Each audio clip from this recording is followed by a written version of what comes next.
66 years old and have been a general contractor for 25 years. I am good at organizing, scheduling, budgets, and working with people. I've had the same subcontractors working with me for the last 20 years. I never ask anyone to do something that I'm not willing to do myself. I respect other people and work to earn their respect, and I've been blessed with common sense. I and my wife moved here in March 2014. We came here because of the rural feeling of the city of St. Francis and the affordability to purchase a home here. Then in May of 2015 came the wastewater treatment facility issue and the huge increases to our city's utility rates. I then became involved with the St. Francis Concerned Citizens Group, and have been involved ever since. I attend every council meeting and have been in contact with all the pertinent state agencies dealing with this issue. I read over 200 minutes and packets going back many years to see how the city got to where it is today, and I believe I can help the city do better. Thank you. Thanks, Steve. Jerry? Good evening. First of all, I want to extend a thank you to the St. Francis Area Chamber of Commerce and St. Francis Women of Today for hosting this Meet the Candidate Forum. I also want to thank all the candidates for showing up here tonight and helping our citizens make an informed decision on whom they're going to cast a ballot for in just 3 short weeks. My name is Jerry Tveit. I've lived in St. Francis here for 11 years with my wife Megan and my 3 daughters. My youngest daughter attends St. Francis High School. We've got 3 dogs and 1 cat. I'm a veteran of the United States Navy, a member of the local legion. I'm a small business owner, former mayor, and as far as my education, I have a double major in business and accounting. I've got several 2-year degrees. I have AAS in water treatment technology, business, computers. 9 years ago, I first decided to run for mayor of St. Francis and was elected to 3 terms. During that 3 terms, we accomplished a ton. We built the Pedersen Path, brought snowmobiling back to St. Francis, reduced spending, held the line on raising taxes, and set up an economic development committee to help St. Francis grow. I was laid off from my full-time job in 2013 and decided to go back to school. I did not run during the last election cycle. Now I have completed school, and I will continue to serve the people of St. Francis. I'm asking for your vote this fall. I will work hard to make St. Francis a better place for all who live here. Thank you, Jerry. Rob? I want to thank the Chamber and the Women of Today for co-sponsoring this event. A little bit about myself. I'm a 12-year Army veteran with 5 deployments. I'm passionate about family. I'm also passionate about country and community. I've supported the community by providing emergency services for the last 7 years on the St. Francis Fire Department. My desire to provide that same passion is why I'm running for City Council. I believe I can help rebuild the residents and the City Council's connection, and I appreciate everyone that came out tonight. I'm also a blue-collar worker. I can relate to the residents, and I'm approachable, motivated, and will work hard for you, the residents. I look forward to getting your vote. Thanks. Thank you, Robert. Jim? Hi, I'm Tim Brown. I've been a resident of St. Francis for 31 years now, I believe. Employed at the same machine shop for the past 37 years. I've been involved in the community for several years now. I was in the fire department for 10 years, which I was very proud of that service. I learned a lot there. I've been serving on the council, and we've come a long way since when we first moved up here many years ago. I believe the town was less than 3,000 population, and now we're north of 7,500. So there's been a lot of growth and a lot of growing pains. So we've probably done the best that we can do with the decisions we had to make, which weren't always popular. But for the outcome, it was probably the right thing to do. A lot of people ask me why I want to do this job.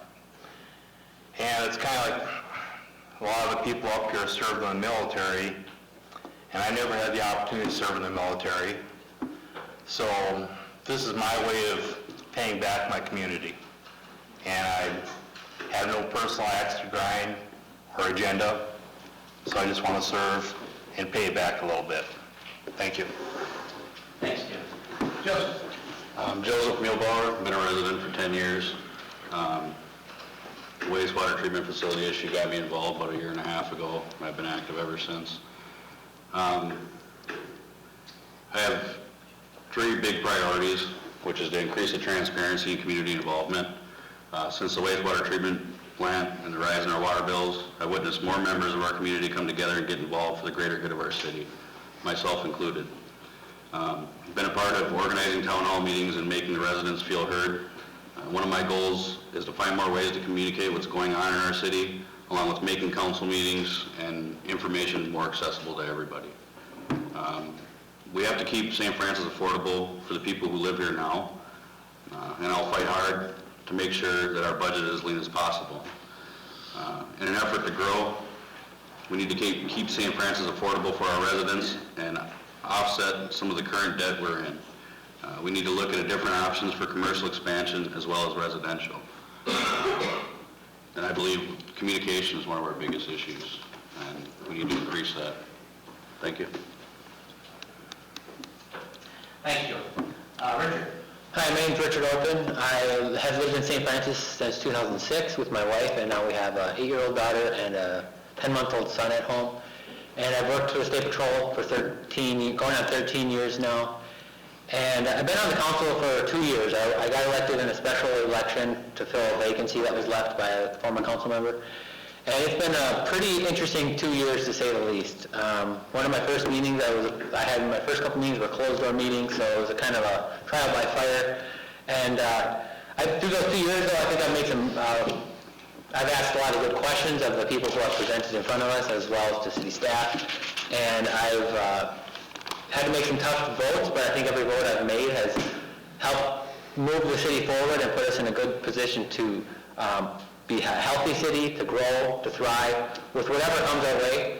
And a couple things that kind of get lost in that first water treatment plant meeting was there was a road on the agenda that the city wanted to build for $500,000. It was going to be an assessment to over $10,000 to each resident down that road. And I lobbied for us not to do it, and the mayor agreed with me, and with our negative votes, our nay votes, we saved the city $500,000 on a road that didn't need to be replaced. So that kind of stuff kind of gets lost, and I'm kind of proud of that vote. I helped reconnect the city with the Alexander House, which is for domestic violence. And I created some safety improvements on 235th, and I just think the city is moving in a positive direction, and I appreciate your vote this November. Thanks, Richard. Okay, we'll start with the questions now. Steve, we're going to start with you. Okay.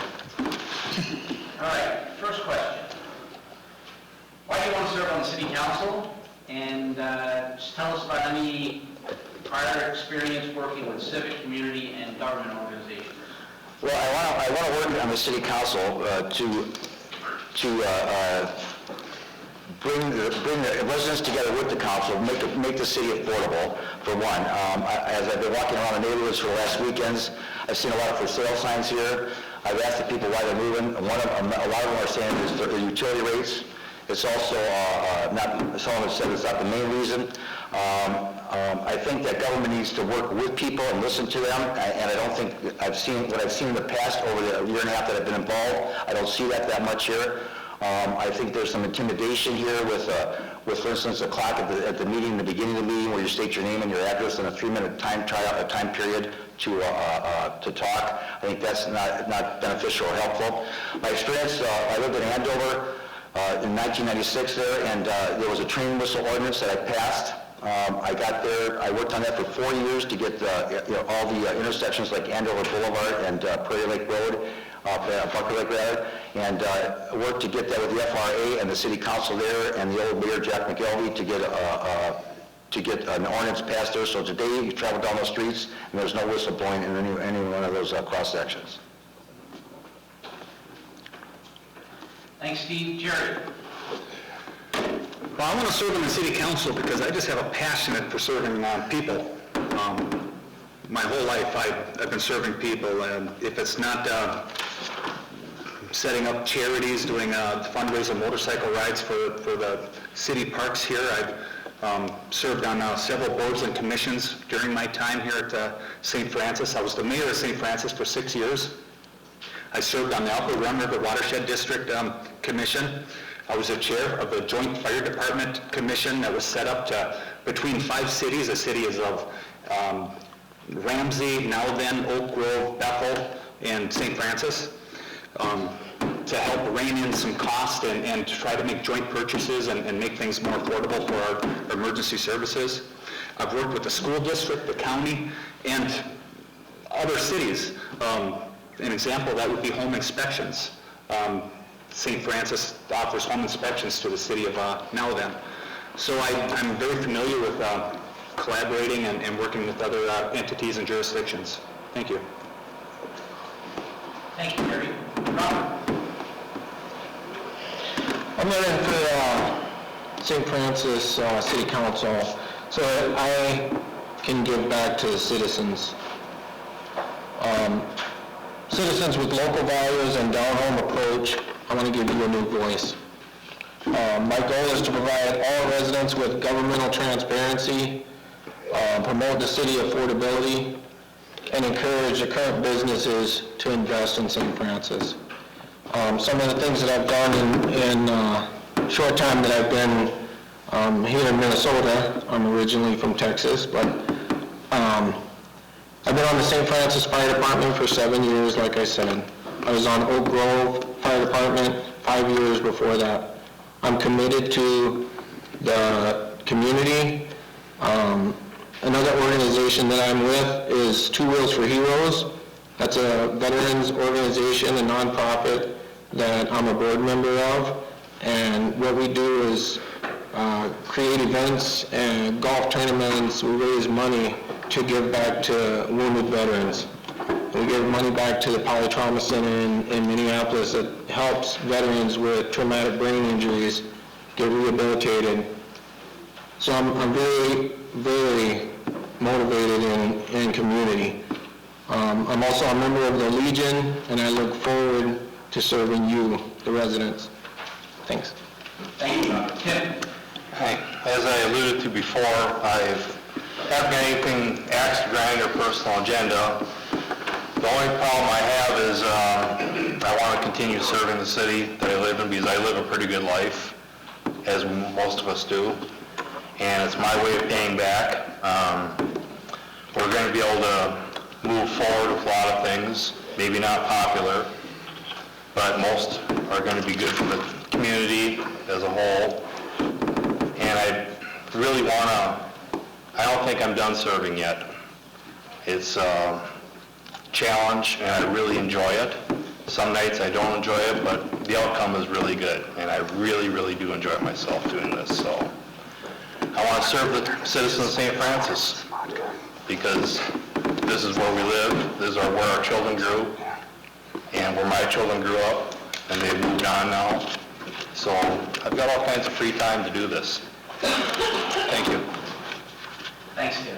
Joseph? As far as community involvement, basically it's been looking to the city council seat to encourage community involvement. I want to restore trust back into our government so that we feel we have a voice. A lot of people that I've spoken to don't feel that our current council is approachable or that they don't care. And that's why they say they don't come to meetings. I'd like to see more community involvement because with that, we can work together to make the city better. Community is the government and the citizens working together. I want to help to make the city more affordable and instill common sense, affordability, and accountability into our current city government. Thank you. Thanks, Joseph. Richard? Yeah, I'm running for city council because I want to be a positive role model for my children and for everybody in the city. I feel like I'm always positive in my message and I'm always trying to do the right thing for the citizens. I started with my community involvement when my daughter was in preschool on the advisory council, which is a similar board to this, but it's for the preschool and they plan events and fundraisers for the preschool. And then she graduated from there, so then I went to the Economic Development Authority within the city to help stimulate the development within the city, and then I got on this. And a couple of things that I've done kind of in my personal/public life is, as a trooper, I'm able to do a lot of good things and take advantage of my uniform, and I go to this thing called Bears That Care, where we bring Smokey and McGrath and we go visit children's hospitals with sick and dying children.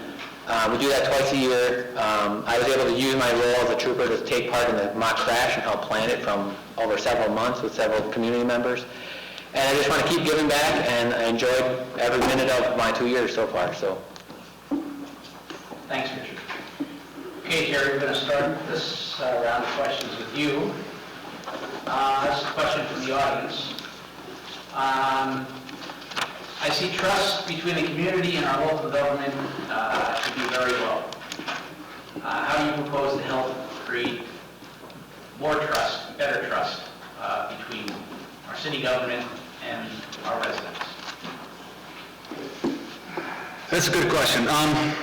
As I've been out door knocking, I've encountered that a lot. There's a lot of mistrust and a lot of misinformation, a lot of rumors floating around that some of it's true, some of it's not true. I had heard that Tim Brown actually works for the company that's building the wastewater treatment plant, which was news to me because I knew that he was a machinist for so many years. What I plan on doing is I think local government's fairly transparent already. We can't have secret meetings. There's laws for everything. But what I'd like to do is have a monthly coffee with the mayor.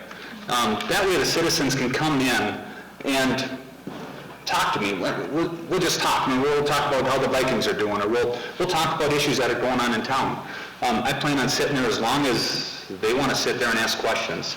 I think by having that time, taking the time and having that dialogue, I'll be able to give them a voice, and with the intention of trying to rebuild some of that trust. Hopefully I can just inform them on why the city has made some decisions. Perhaps they just don't know why things happen the way they do in the process. So maybe it's just something as simple as that. Thank you. Thanks, Jerry. Robert? Can I get you to repeat the question, please? Sure. Sorry. All right. Okay, the question was, I see trust between the community and our local government to be very low. How do you propose to help create trust again? That's one of the biggest things, I think, for the city council, is to be trustworthy. We have these meetings, city council meetings, we need to provide overhead projection, what the city council is looking at on their computers. The residents need to be able to see that, see what they're voting on, what it's doing to the city, and what it's providing. And I think that's a big part of being transparent. And then you have to be approachable. You can't be above, the citizens. I'm here to work for you, and that's what I look forward to doing. And I'm approachable, and that's what you need in a city council person to provide for the city. Thanks. Thanks, Robert. Tim? That's a very difficult thing I've been trying to battle with for years, is how to get the citizens to be involved. Night after night, we'll have council meetings up here, and if we have a half a dozen people in the audience, that's a really rare thing. And I don't know whether people are too busy nowadays to be involved. I would like to be able to have people engage in stuff. I just had an email here last weekend asking me a question about the wastewater plant, and so I wrote back and, please call me and let me know, and we can discuss it and have dialogue about it, and I've yet to receive a response for that. So I have to re-email and pretty much ask again. So it's very frustrating to try to get the people to be engaged. I think it's a lot easier for rumors to fly than to learn all the facts and then start talking about it. That's a very frustrating thing I've been dealing with for years. Thank you. Thanks, Tim. Joseph? My goal to restore trust is to make ourselves more accessible as council members, be out in the community more. I think it starts with the website. If we can find different ways to reach our citizens, whether it's subscribe to an email, then you get updates, maybe they'll show up. I'd like to see the meeting start at 7 so more people can come home and settle down and then come here. Being more open to suggestions, whether it's in a meeting, you know, if somebody says point of order and has something to say on what we're talking about, and it's not a big chaotic meeting, I don't see any issue with that. I would encourage that. I encourage any kind of involvement that we have.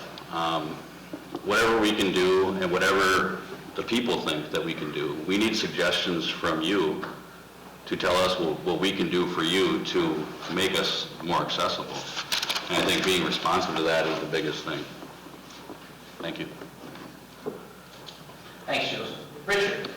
This is a question I think is asked every time there's one of these events. And every time it's the same thing. It's update the website, create the Facebook, and it's slowly progressing. But at a certain time, it's kind of a two-way street, this whole trust thing, that the citizens need to take initiative.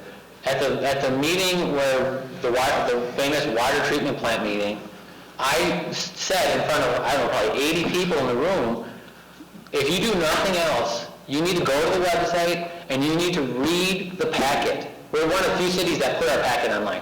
So that's what we're looking at on our computers when we can reference again what the people are talking about, is that packet. That's all the information we get. If you read the packet, there's really no room for discussion. That's what we know. If it's not on there, we're asking questions about it. And I guess, I don't know how much more the city can do. Information is king, and we put it all out there. And it's up to the citizens and the council to just keep reading what's on the website. And if you don't know an answer, our contact information is online, and you can get a hold of us at any time, email or phone. So. Thanks, Richard. Steve? Well, I can tell you, I believe that the way is to get the gap of distrust in this city is to make it open for the people to feel that their involvement is important. I walk around these neighborhoods and I hear people say, why go to a meeting? It's not going to do any good anyways, they're just going to vote whatever way they want. I believe in openness and being open to the public. I want to put a section, a period at the end of the meeting open to the public because we start at 6, which is a little early for some people. But if we can make a period at the meeting open to the public at the end, so that people who come late will have a period, a moment they can say something, or if they forget something, they have another period where they can say something at the end. And if as we explain every agenda item as we vote on it, they have something that they want to give some input into it, then they have a period that they can say that then. I want referendum votes. I want openness in every form. Knowledge is power. Informing the public on what's going on lets them be involved, and as long as they feel involved and they have the ability to be involved, it will make the city council much better for the city at large. Thank you. Thanks, Steve. Robert, I'm going to start this one with you. You've all touched a little on transparency and so on. But how specifically would you increase the transparency and communication between City Council and the residents? Well, one of the things that I would do to increase transparency, if we have a major vote coming up on an item, let's have a town hall meeting before we vote on it. We come in the masses to these meetings 15 minutes before it gets voted. Then we run out, if we don't like the vote, and we try to petition. Well, the city council approves it where you can't even petition it. Let's give the residents all the information well in advance, and let's do a better job as a city council. Thank you. Thanks, Robert. Tim? I'd like to have perhaps a quarterly, non-formal venue, something like this, without, having the questions read, but where citizens come and gather, maybe it's called town hall meeting, where we can just chat, have a conversation about what's going on, what's going to be going on, any future plans, And that way, everyone can be kind of on the same page of what's being talked about up here at the council meetings. We did have open council meetings years ago where I can remember many council meetings getting home at 2:30, 3 o'clock in the morning. And usually after 10 or 11 o'clock, nobody on the council really cared what was going on because we were all tired and the public was tired too. So we have to have some sort of town hall meeting where we can informally have a conversation. Thank you. Thanks, Tim. Joseph? I think a good way to increase transparency would be to have more town hall meetings, or one at all. I know I've been asking for them since May 15th of last year. I did give up after asking several times and hearing responses such as, where nobody shows up to them, it's a waste of money, which I understand, and I think a lot of that comes with the trust, and it's linked together, where if they don't feel they're going to be heard, why would they go to it? But I think by making those available and, maybe with different faces, maybe they will feel more welcome. So the goal, I guess, again, is to encourage community involvement. And questions that are asked need to be answered. There are a lot of questions that I still feel we haven't necessarily got answers to. There's some that the council did try to do. You have to give them some credit. But I do feel that more town hall meetings, more openness, and making ourselves more available to the public is the way to go. Thank you. Thanks, Joseph. Robert? Richard? Well, I personally feel with the website and the Facebook that the city's trying to be as transparent as possible. It comes down to accountability again of the citizens taking some initiative to look at the stuff on there. Every single vote we did this year and last year was on there in the minutes before the vote ever took place. I do like the idea of a town hall meeting where it's kind of informal and we just kind of hang out, but it'd be interesting to give that a try to see how many people would actually show up. And we've really got to get the city staff on board with something like that too, because they're going to have all the answers. And if we had a turnout like this at every meeting, we probably would do a lot to encourage the feel that we're being more transparent, even though I feel that we are doing as good as we have done since I've lived in this city. So. Thanks, Richard. Steve? Well, to me, openness and transparency comes with making people feel that they can speak and they will be listened to and can voice their opinions. And, again, as I mentioned before, with the 3-minute time clock in the beginning, which is intimidating, it's hard enough to get up here to speak in front of the public. If you haven't done it, I've done it over a year and a half, and it's still hard for me. But I can say that, with referendum votes, allowing the people or making them feel that their decisions count here is a big deal. It shouldn't be up on some of the major decisions I've seen over the past, between the water treatment plant, between the public works building, between the Isanti land purchase and the wastewater treatment facility. I feel that the people have not felt that their voice counts. Those should have been referendum votes, in my opinion. It should be, again, open to public to let them decide how we should spend money on big ticket items like that. And I feel that, again, you can never be open enough, in my opinion. So to me, we work for the people, and that's something I felt that these councils in the past and present have forgotten. Again, our main purpose is to serve them and be accountable to them. Thank you. Thank you, Steve. Jerry? How would I increase transportation or transparency and information? Let's look where we were 8 years ago. In the last 8 years, the city's installed the electronic e-board in conjunction with the chamber. We do quarterly newsletters. We updated the website. We have a Facebook presence. We've done town hall meetings. We've done open houses. From suggestions from the people, we actually put the meeting open to the public at the beginning of the city council meeting so that they could have a chance to comment before we vote, because it used to be at the end. And then they said, well, why say anything? You guys already voted.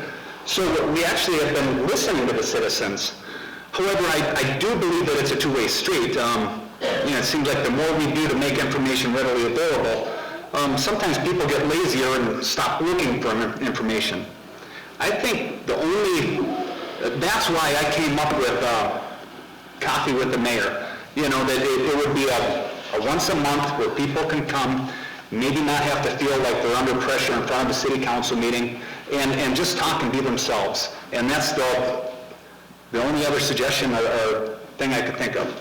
Thank you. Thanks, Jerry. Tim, we'll start with you on this one. What do you perceive as the three most important concerns facing St. Francis? The wastewater treatment plant and the expense that goes along with it. The lack of commercial activity up here. We have to get the ground ready for a shovel turn to attract the business up here. And distrust between the citizens and the city council. We're trying to be as transparent as possible, and if anyone's got some really great ideas, I would like to hear it. But that's our three things, is I believe is a wastewater plant expense, and the transparency and the distrust. And we have to solve those problems, because 5 people up here making decisions sometimes is not a good decision. So we need some input from the public. So, thank you. Thanks, Tim. Joseph? Again, kind of said it in my opening statement, but transparency and community involvement is huge. With the wastewater plant, a lot of people were startled when they got that in the mail. I think with transparency too, more discussion during meetings.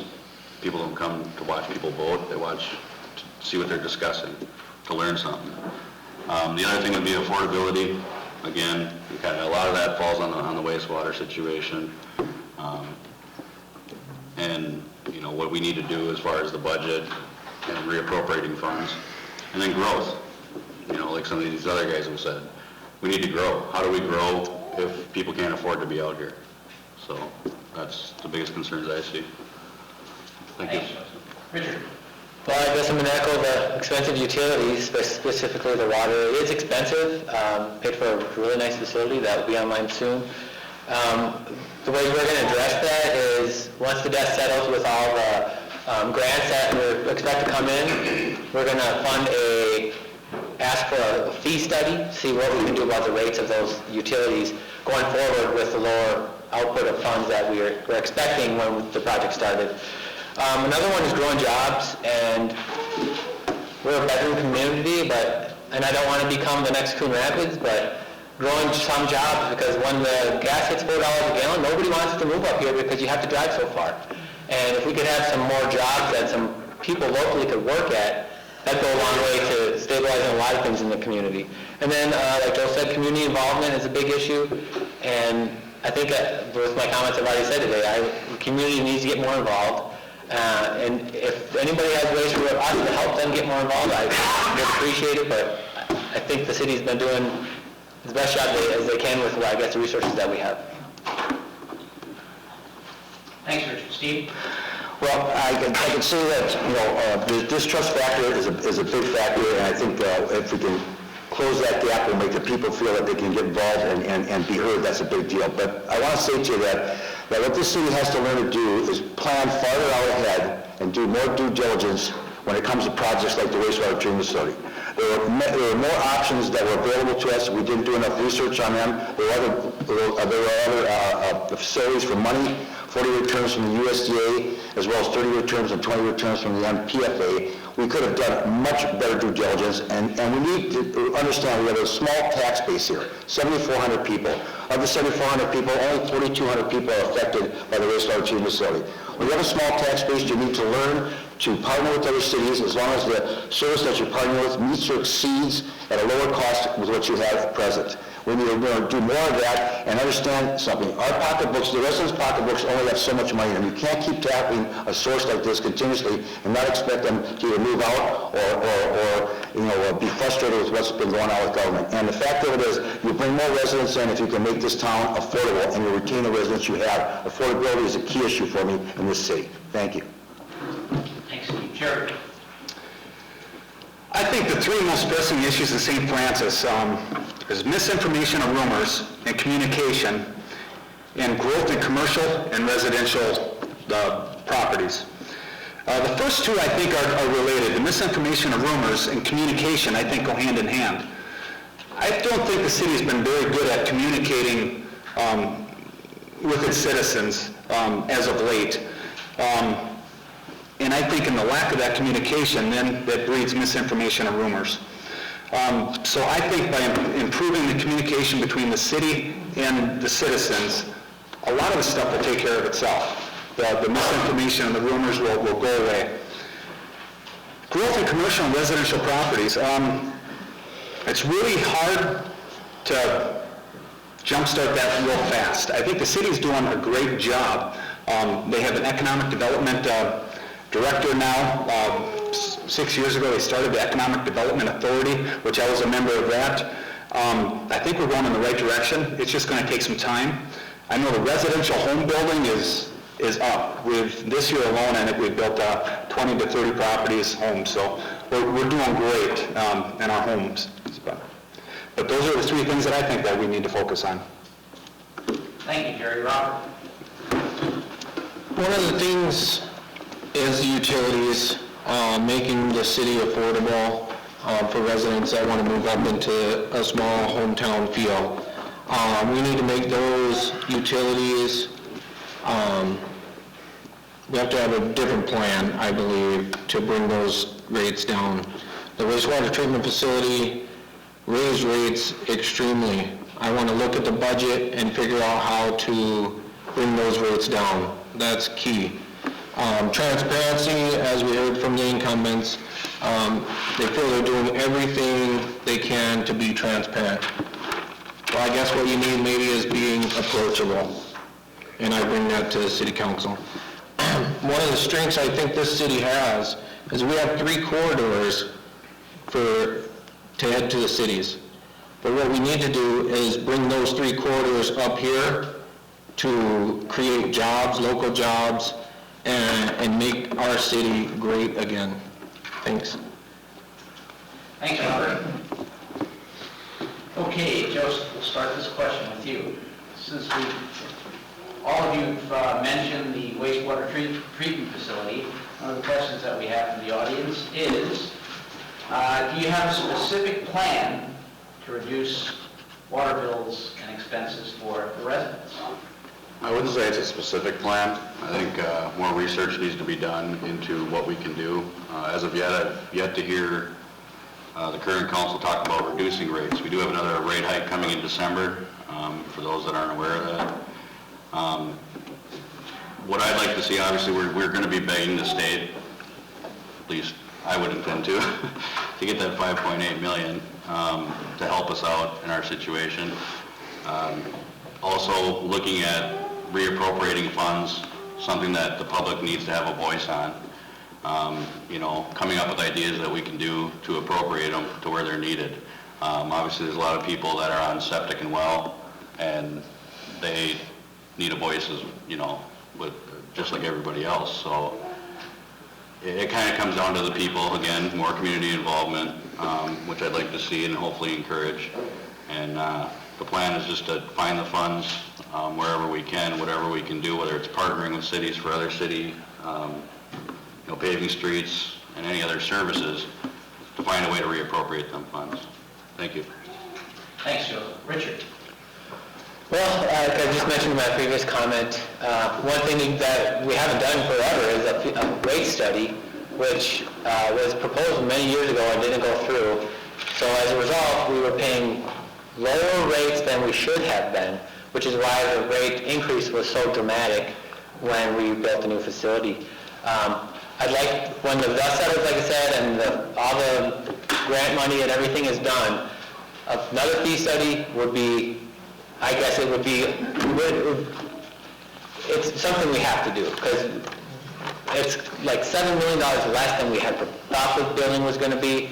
So there's got to be some room to lower rates, and the city council needs to be open to, like some people have said, partner with local cities if the need arises or the request arises. We have to pretty much do everything we can to grow our user base, and that goes to encouraging more people to move here and build houses here, which builds the user base, lowers the rates for everybody. And I guess those aren't very specific, but that's my idea there.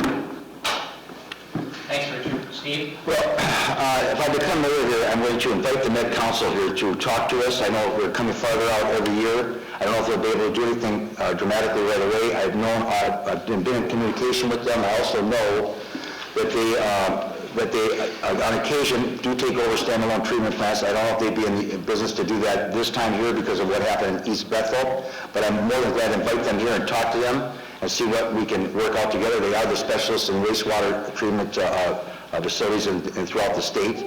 I also think that with the Liquor Muni Fund and the money that's accumulated in that fund, I would like to keep a good amount of money in there in case the economy goes south, we'll be able to pay our bills. But anything above that, let's say for instance just a number, the last I heard there was $1.7 million cash in that fund.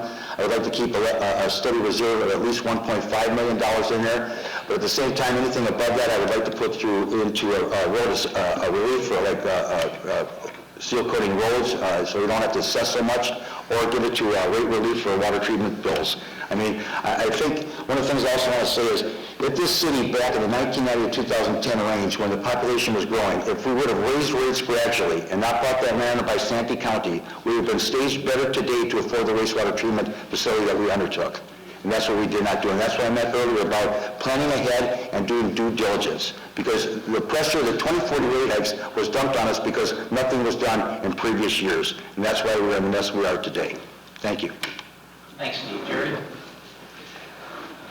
I guess I take issue with what Steve had said. Every year when we set the fee schedule, the question was asked, do we raise rates? Every year I heard from all the citizens saying, hell no, don't raise rates. We were in a bad economy, and so we didn't raise rates. And every year we said, well, you know, we're going to have to build a wastewater treatment plant. We've been saying it for 8 years. So it shouldn't have come to a surprise for anybody, or at least anybody that showed up at the meeting. I understand rates are high, but to say that it wasn't addressed, in one hand we say, well, you guys never listen to the citizens, and we listen to the citizens, and you say, well, you guys should have did it anyway.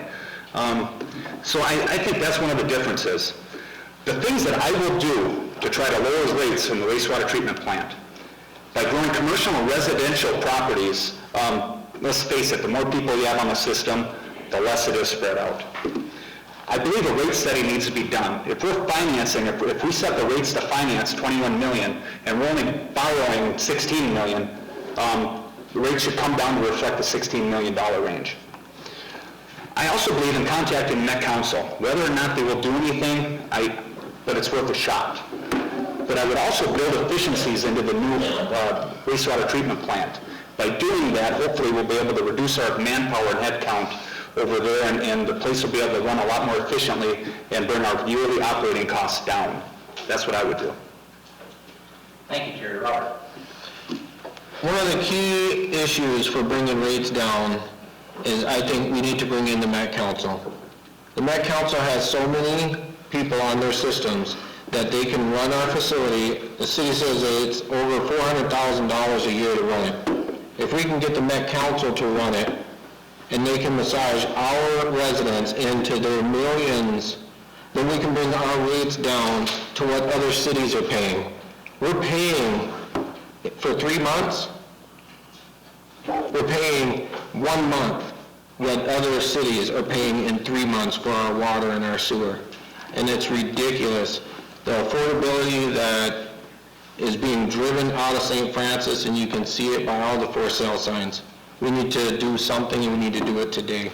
Thank you. Thanks, Robert. Tim? Yeah, I did hear that we did do a study years ago with the rate study, and the council at that time, the sitting council, decided they didn't want to raise anybody's rates, so we didn't take the advice we paid some experts to give us, and so when we did have to raise the rates, it was astronomical, and I'd be very upset too. As far as the Met Council coming up here, last time I heard, they really didn't want anything to do with us. It wasn't attractive for them to even be up here, and they had no reason to. So I think our key is getting industrial base up here. We've got an industrial plant, or industrial zone prepared, where we have to get the water and sewer there. But once we get that, I think industrial come up here, then we have to get the roads taken care of. A lot of heavy trucks will not, there's no way to get to St. Francis with heavy trucks on a timely basis or everyday basis. So we have to improve the roads. So we have to get industrial base to lower the rates. Thanks, Tim. Richard, we're going to start with you on this one. I think we all agree that all cities are facing fiscal challenges, without a doubt. How would you address balancing the budget, and would you consider various alternatives and trade-offs when proposing that? I guess that's an assumption that the budget's not balanced, which, as the city is in great financial shape. I'd be willing to cut and reduce spending in areas that, if we needed to, but as far as everything that I've been informed from the city staff, we have no need for, the city is in great financial shape. There's no unbalanced budget. The only time we've recently even used debt to service anything was the wastewater treatment plant. And before that, we had very little debt service, and except for a couple minor roads, I don't, like I said, I'd be willing to cut things if we came to that, like I'm sure that Jared had to do in 2008 and 9, and really bare bones it, but I think the citizens deserve more than a bare bones government and services. We provide more services than people are probably even aware of, and I think that the budget is in good shape from where it is today. Thanks, Richard. Steve? Well, if I become mayor, I'm going to institute a pay-as-you-go program. What I mean by that is, let's say you have a car that you want to buy, but you can't afford it. You keep your old car running until you can save to purchase your new car. I want to prioritize spending and spend it in areas that will benefit the majority of the residents, not just on some whim-wham here and type of thing like that is just not a cost savings. We need to plan ahead, and I disagree with my opponent. An increase of every other year, 10% over 20 years is a lot better than a 20-40 dump twice on your 2 years, okay? When the brochure first came out last year in May, it was a 45% water, 85% sewer to be in July of last year. And as we came out in force, they looked at it and said that it would be 20-40 twice in 2 years compounded, which is basically the same thing, it just sounds better. But I'm just saying to you, what we need to do is prioritize our spending, prepare for the future in a better way than we are. We cannot, again, keep burdening a small tax base like we are. And if we make the town affordable, you'll keep the residents you have, bring new residents in, and eventually business will come in too. It's happened in cities like Andover and other cities. As they grew, business came. But they had a bigger tax base to spread the debt. That's what we need to do here. Thank you. Thanks, Steve. Jerry? This is actually something that I had to do several times over when I was 6 years as mayor. Some of the things that we've done while I was mayor is we focused really hard on our budgeting, and we actually increased our reserves. By increasing our reserves, we increased our bond rating. And by increasing our bond rating, we were able to refinance some bonds, saving the citizens a couple $100,000. That's real money. That's a couple $100,000 that we're not paying out. When we're talking about limited resources, there's always trade-offs. It's a matter of trying to determine what your wants and what your needs are. And sometimes we guess and we get it wrong. Sometimes people come to the city council and ask for certain things. One of those things that we've tried to cut out is unnecessary signage. And I know Mr. Feldman was asking for a stop sign, but there's a rule out there that says every sign has to meet a reflectivity standard. It's a federal standard, and then the sign has to be maintained, it has to be inventoried, it has to have a database on it. We have to check it all the time, and by doing all this stuff, it creates a lot of unnecessary work. So we've been trying to limit the amount of work that we're going to get stuck with in the future, and I think that's really important to consider. Thank you. Thank you, Jerry. Robert? One thing that I want to do if I'm elected to the city council is I want to analyze that budget. They talk about the budget being strong, but our water rates are through the roof. I'm going to go over that budget with a fine-tooth comb City employees are not going to be happy, and we're going to find money in that budget. I went to the state website when I decided to run, and I compared two cities, Oak Grove and St. Francis. They have 1,000 more residents than us, and our budget is well above Oak Grove. This city is spending, and we're living on bonds. Instead of refinancing bonds, let's pay them off. That's what I plan on doing if I'm elected city council. Thanks. Thank you, Member. Tim? Our finances are very healthy shape. They're in the black. They've always been in the black. We never had a budget deficit. As far as being affordable and helping, we went through a lot of work years ago when other cities were actually filing bankruptcy.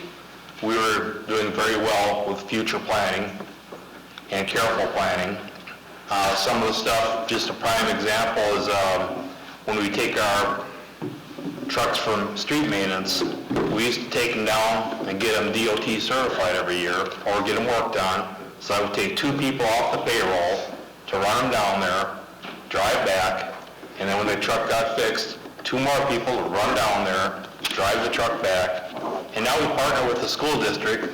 We drive it over to the school district garage, and they take care of it, and we have very little downtime and saving a fortune. And that's just one small example of cost sharing with other entities and other cities. It saves a lot in the long run. You'd be amazed. Thank you. Thanks, Tim. Joseph? I believe we need ourselves out bonds and agreeing with Rob on a lot of what he said. I believe we have 3 different bonds out in the next 20 years that are going to cost us a total of over $4 million in interest.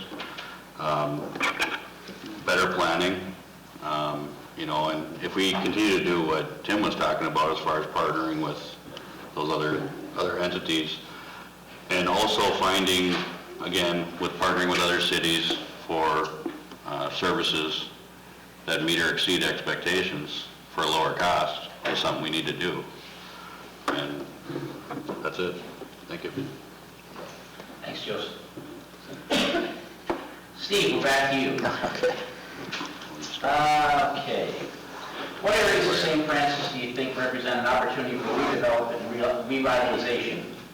And what do you think would be an appropriate approach for the city to accomplish that? Well, I'd like to see more revitalization on our Main Street where the hardware stores are over by the Rum River Bridge, and I'd like to see more development there. And I know we have properties over off of 47. I'd like to see a connection between 47 and our business area, our business street.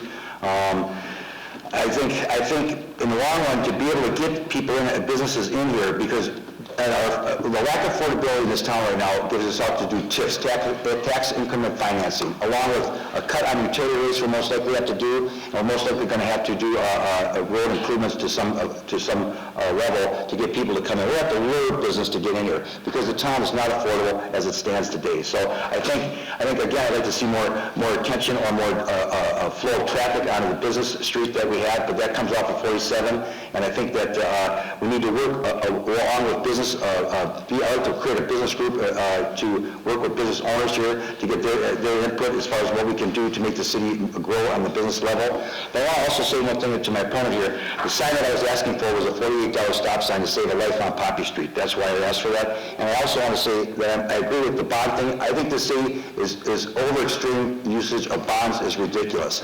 For projects it cannot afford, it needs to plan and prep better, and that way you won't burden the residents at the level we are, we did with this wastewater treatment facility, which was totally ridiculous in my opinion. Thank you. Thanks, Steve. Jerry? Could you repeat the question? Redevelopment and where? Is that what it was? Sure. What areas of St. Francis do you think represent an opportunity for redevelopment and revitalization? And what do you think would be an appropriate approach for the city to take that on?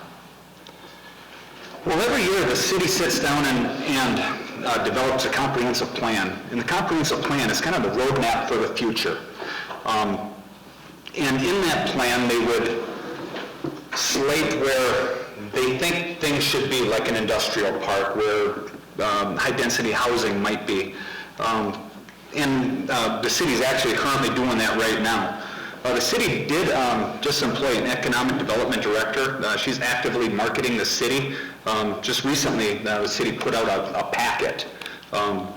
If a developer calls in, hey, what do you got? Now the city has a packet it's all ready for them. And she can actually tailor that to certain industries. If they say, this is what we need this, she can do that and give them a packet of what's available, where it's available.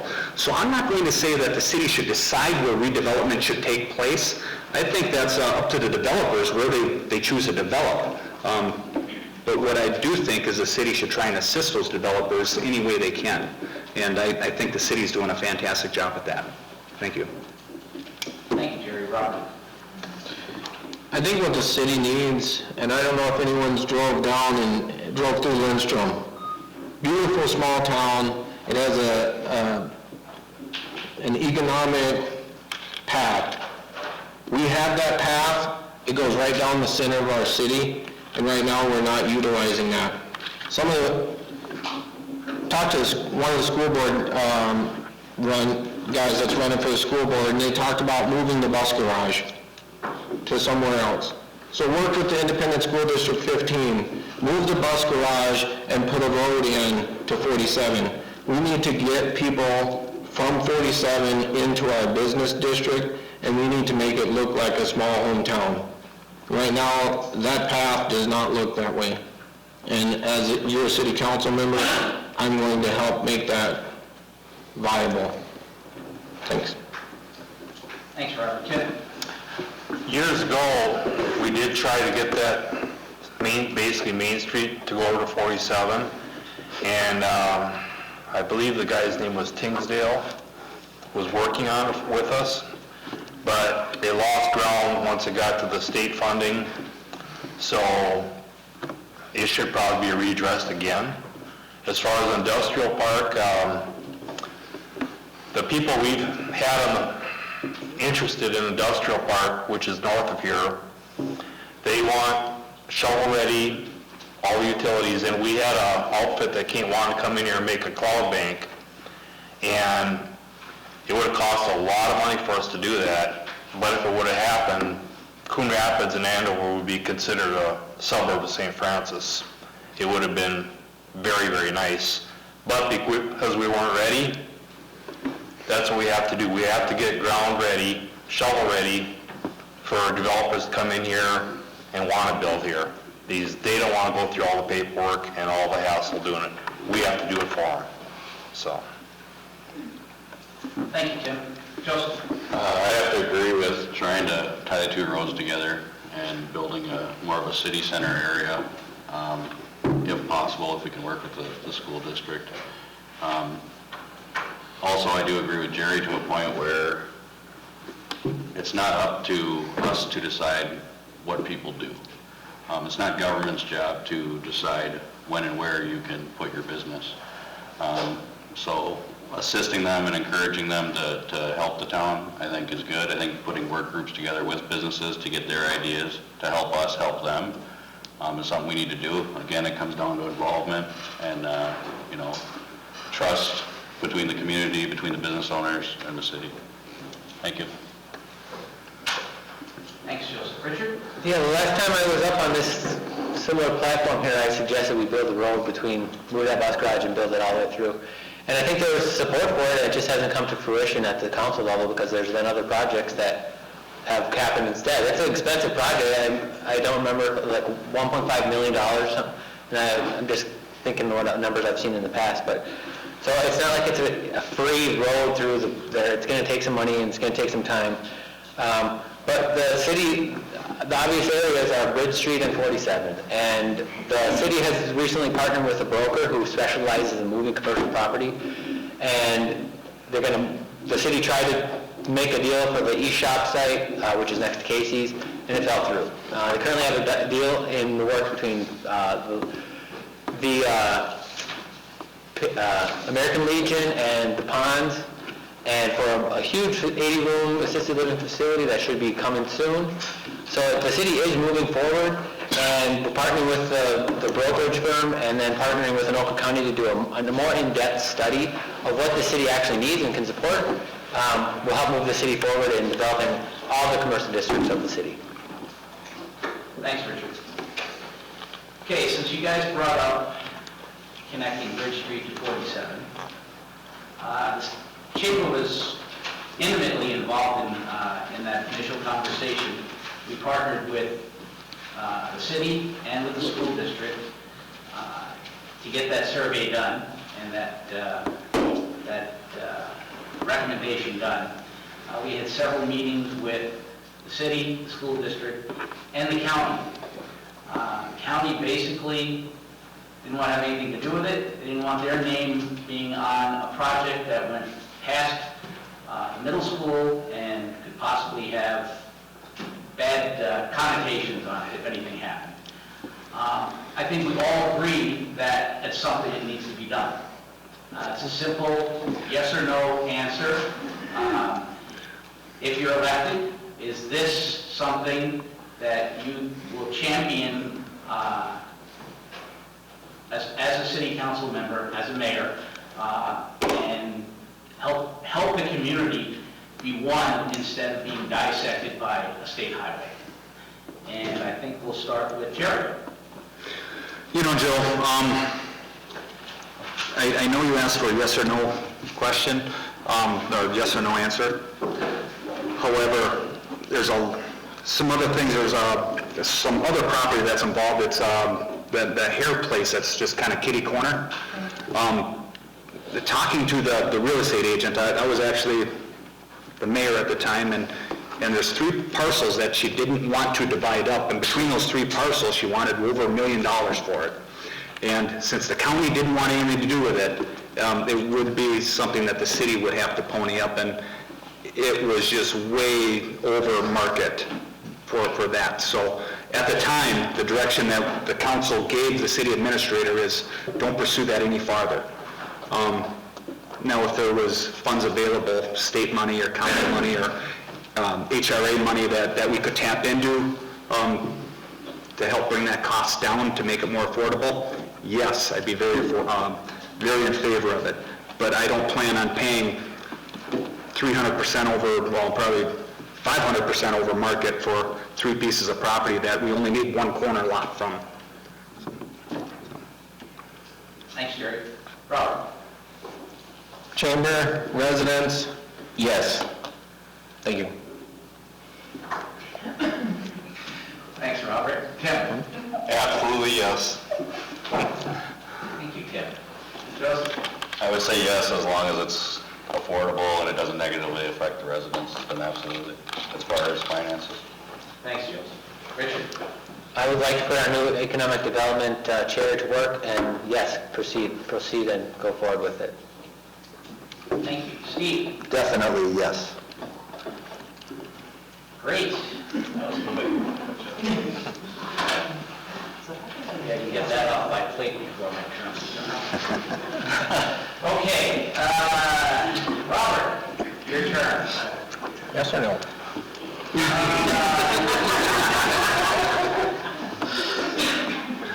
Have you thought about any legislation you're interested in seeing the city council enact, repeal, or revise? If so, what is it? If not, what would you propose? In talking to the residents, I know a lot of residents like chickens. And within the city, there's an ordinance stating that you cannot raise chickens. And I've had a lot of residents say, I just want a chicken coop. I want my own eggs. I want my own chicken. So yes, I will try to repeal chickens in St. Francis. Thank you. Thanks, Robert. Yeah. That's a pretty good one. Yeah, that's a good thing. The only thing I would fear on that is if, as long as the neighbors on all around haven't got a problem, I haven't got a problem with it. So if chickens be it, and the neighbors are happy with it, we have chickens, as long as I'm invited for dinner on Sunday. Thanks, Tim. Joseph? I'm also for chickens.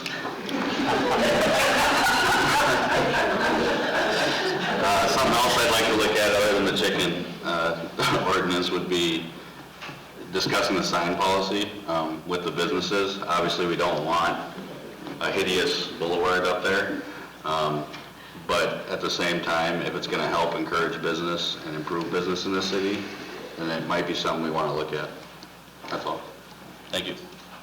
Thank you. Richard? Just to keep the ball rolling, I'm in favor of chickens too, so this is the double question, I think. One thing that I'm actually in favor for that I think is not going to be very popular with a lot of people is garbage service. I think the city should put out a bid for a garbage service, so we have one company running all the streets and all. I just recently had a guy come to my house and talk to me about garbage service and realized my 3 immediate neighbors, we're all paying a different rate for garbage. That's not fair to the neighbors unless you're the lowest one, then it's a good deal. But there's just too many garbage trucks tearing up our roads, and they're noisy, and the residents should all be paying a fair rate for the garbage. So that's something I'd like to move forward with. I know there was a lot of pushback when it came up a couple years ago, but I would like to pursue putting out a bid for garbage service for the city. Thanks, Richard. Steve? I was walking around a couple weekends ago, and I happened to have a resident talk to me about chickens too, by the way, which happened to be about a block and a half from where Richard lives. So, yeah, I'm for doing something about that. But I also agree with Joe Neubauer about signage for business. We have to be more pro-business here, and if helping them with signs at a lower fee or just putting out a permit so they follow the guidelines, versus charging them an amount of money that in other cities they don't do. We should be more pro-business, active that way, and retaining the business that we have, working with them to expand their business, which they pay taxes here, and then also that will help us bring other businesses in. So those are the type of things I'd like to change. Thank you. Thanks, Steve. Jerry? As I've been going around talking to people, one of the things that I've noticed is people are asking about four-wheelers. I did talk to the council and got a little bit of clarification, but the city of Nowlan allows four-wheelers to be driven on their city streets. Oak Grove, the same thing. City of Isani, same thing. As long as they're driven in a responsible way between certain hours, you can't drive them at midnight and run around. I would like to see our city of St. Francis a little bit more four-wheeler friendly. Now they do allow four-wheelers, but there's quite a few stipulations in St. Francis, and it almost makes them prohibitive. But in St. Francis, we allow golf carts in certain areas, but not four-wheelers, and by the state definition, they're almost the same thing. It's just an off-road vehicle. I mean, they're not made as a car.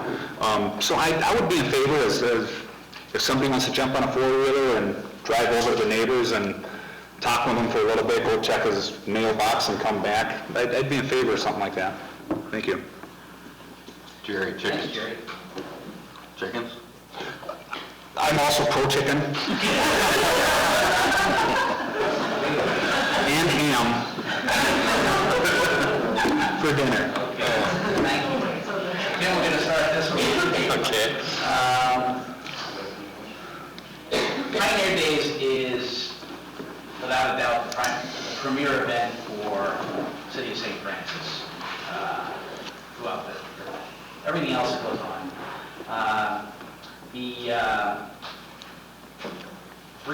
4 years ago, the Chamber of Commerce took that project over from the city. We run that project now with help of our board members and the community. The one thing was glaringly obvious that all of us that participate in it is throughout the course of the weekend, we see very few city council members at the event or participating in the event. I, for one, know for sure because I'm there from Wednesday until Sunday night. How would you change that? Don't you believe that the city council, for an event like that, city council members should take an active role in that event? And what are your feelings on that? So we're going to start with Tim. Okay, I would agree with that. And I'm guilty of not being at Pioneer Days for the last few years. I'm usually in Montana, looking at a mountain usually. But that being said, I did spend many, many years at Pioneer Days, and probably about 4 years ago, I decided that my Montana trip was my personal priority. As far as other events, I believe the council should be present. It's sometimes painful to go there because you usually get blasted by everything that's usually not your fault, but that's part of the game. So you got to put up with it. But having a presence at community events, I absolutely believe it should be. Myself, I am guilty not being at Pioneer Days, and I do apologize. But that mountain in Montana, just wonderful looking, and I don't want to miss it. Thank you. Thanks, Tim. Joseph? I do feel that it's important that we participate in city events such as that especially. I could do karaoke. I don't know if anyone wants to listen to it, but, just being there, talking to people, getting people's views on things if they are blasting you, explaining to them and talking to them and sharing information, being interactive, as well as enjoying the evening. I don't think there's anything wrong with that. I've missed a few due to work and whatnot, but if I could be there, I would definitely be there. Thank you.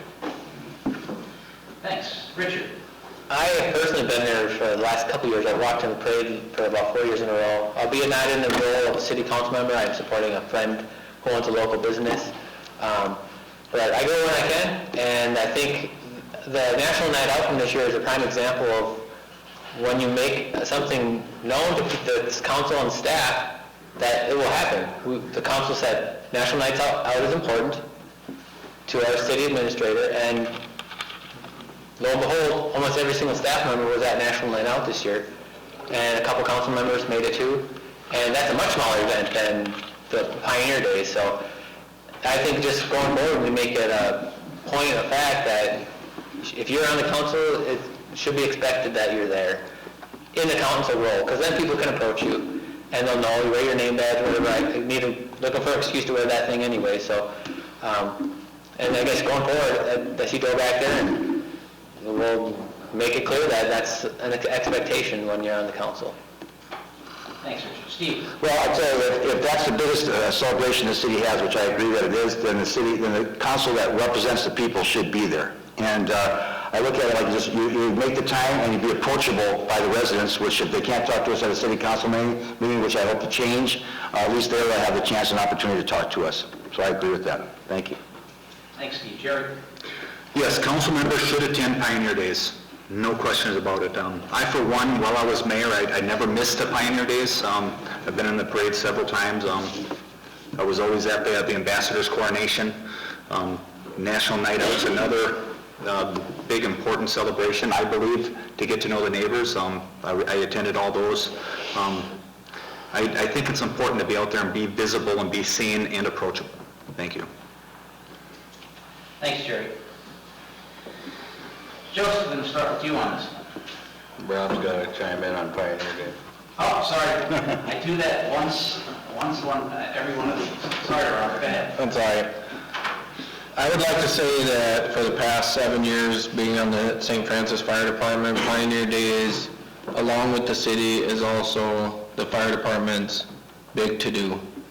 I've been doing it for 7 years. All the business owners know me. I come out root stomping for donations for Pioneer Days. I think it's very important to bring our city together, and that's the best time to do it on Pioneer Days. I'd like the chamber to bring in Dunk Your Council. Bring in a dunk tank and let's have fun. There's so much that the city does for Pioneer Days, but we're not coming together as a community, and I think it starts with our leadership. We need to come together and let's enjoy next year's Pioneer Days. Thanks. Thanks, Robert. Now it's your turn, Joseph. What is your approach to work with other government agencies, and how would you implement this approach? I believe I already have implemented it. I've spoke with several government agencies with the state regarding the wastewater treatment facility. Talked to the MPCA, the MPFA, the Met Council. Open communication. I'd like to invite the Met Council in and get their ideas. They may not be a solution. And like Steve said, maybe they will later on. But to get them in here, for them to present what they would do for us, to get it in writing what their requirements are, so that we can communicate that to the people, so they can decide whether or not it's a good idea, I think is important. Just continuing working with that. Also, getting a hold of other cities, you know, the cities that surround us, whether it's Oak Grove, Isani, Partnering, everything we've already talked about. So, thank you. Thank you. Richard? I'm definitely in favor of working with other cities. One of my big things I would like to see us do is maybe take on some police coverage for surrounding cities. Start there, get our foot in the door with these cities, and then share any service and every service we possibly can, as long as it's not to the detriment of the citizens in either community, or the workforce that's providing the services. So I'm open to any collaboration. Thanks, Richard. Steve? I feel the same way. I've been in communication with all state agencies for the last year and a half since the wastewater treatment facility issue came up. And I can tell you, I will leave no stone unturned in looking for grant money for the city. I will leave no stone unturned looking at any solution to any problem that we have about using state agencies who have been more than helpful in talking with me and the other members, Rob and Joe Neubauer. But I can tell you that they've offered help. We have not given open forum for them to come here. We did have it set up one time for a town hall meeting with MPFA, the Minnesota Public Facilities Authority, the Minnesota Pollution Control Agency, and the Met Council to come here on a condition that the city council would meet in the town hall. That did not happen. I would have that happen. I want the city, the residents to feel comfortable, with the state agencies coming here and talking to us. And I feel that the Met Council, again, may not be able to help us right away, but we need to know what their requirements are for long-term down the road, if we can use them, and then they can help us, and we need to do that. But there's a lot of rumors out there about what they require to what they don't require. We need to get that in writing. And again, you put all the options on the table. At the end of the day, you decide which option is the less burdensome to the city residents. And that's a good thing, not a bad thing. Thank you. Thanks, Steve. Jared? Could you repeat the question for me, please? Or maybe give me an easier question?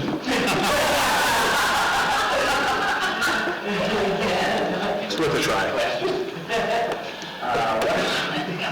What is your approach to working with other governmental agencies, and how would you implement this approach? During my time as mayor, I've worked with oodles and oodles of different jurisdictions. One of the most important ones that I'd like to highlight is the Pedersen Path. When doing the Pedersen Path, it was kind of done in two different phases. We built a path, and then there was a flashing beacon. I don't know if everybody remembers the old beacon, but it was horrible. The new beacon, it's not the end-all to be-it-all, but it's better than the old one. We actually work with the city, the county, MnDOT, which isn't very easy to work with, by the way, and the school. By doing all this stuff, we were able to get a path done, and we got that path done for hardly anything in comparison of money. The path itself was about $350,000 between the grants that we got and the funding that I did. I mean, I called my employer gave like 10 grand of real money. So the city had to pay, I think the city's portion of that was $75,000. Now the flashing beacon, that was about $350,000, but it was a joint effort between the school district and the city. So you cut that in half, and next thing you know, the city paid about $150,000 for that. So by working with other jurisdictions, we can get real positive results, and it's something that I'm used to doing. Thanks, Jerry. Robert? One of the things that I would like to do is speak to other cities, communicate with other state agencies, learn what other cities have done that are bigger than us, that have went through and made big mistakes on their wastewater treatment facilities. And what did we do as a city council? We made the same mistake East Bethel made. These are things that I want to fix. We have to talk to other cities, we have to talk to state agencies, so that we can make better decisions and not make the same mistakes other cities that we even know of, they made the same mistakes that our city made. That's what I want to do as your city council. Thanks. Thanks, Robert. Tim? I think we started working with other cities and entities years ago, small basis. We've got a long way to go yet. We work with the district as far as maintaining our trucks. We have to eventually, in the next couple of years, the state's going to make us buy a street sweeper we're going to use twice a year, which is going to be a large amount of money for not very much use. So we should maybe chip in with some other cities and buy one, and we could all share this one piece of equipment that's going to sit idle most of the time. I was at a seminar when I was in the fire department, Kansas City, Missouri, where we pay maybe $250,000 for a fire truck. They buy that same fire truck, they don't wait a year, they get it in 6 months, and they pay $80,000 for it. So if we go in with the partnership as far as buying fire trucks, as long as we can convince Oak Grove what the proper color of a fire truck is, we could save a lot of money buying in bulk versus buying one here, Oak Grove buying one there. If we can buy bulk, we can save a lot of money working with other cities. Thank you. Thanks, Tim. Richard, let's start this one with you. What are the top 3 achievable goals that you would champion in the next 2 years? Top 3 achievable goals.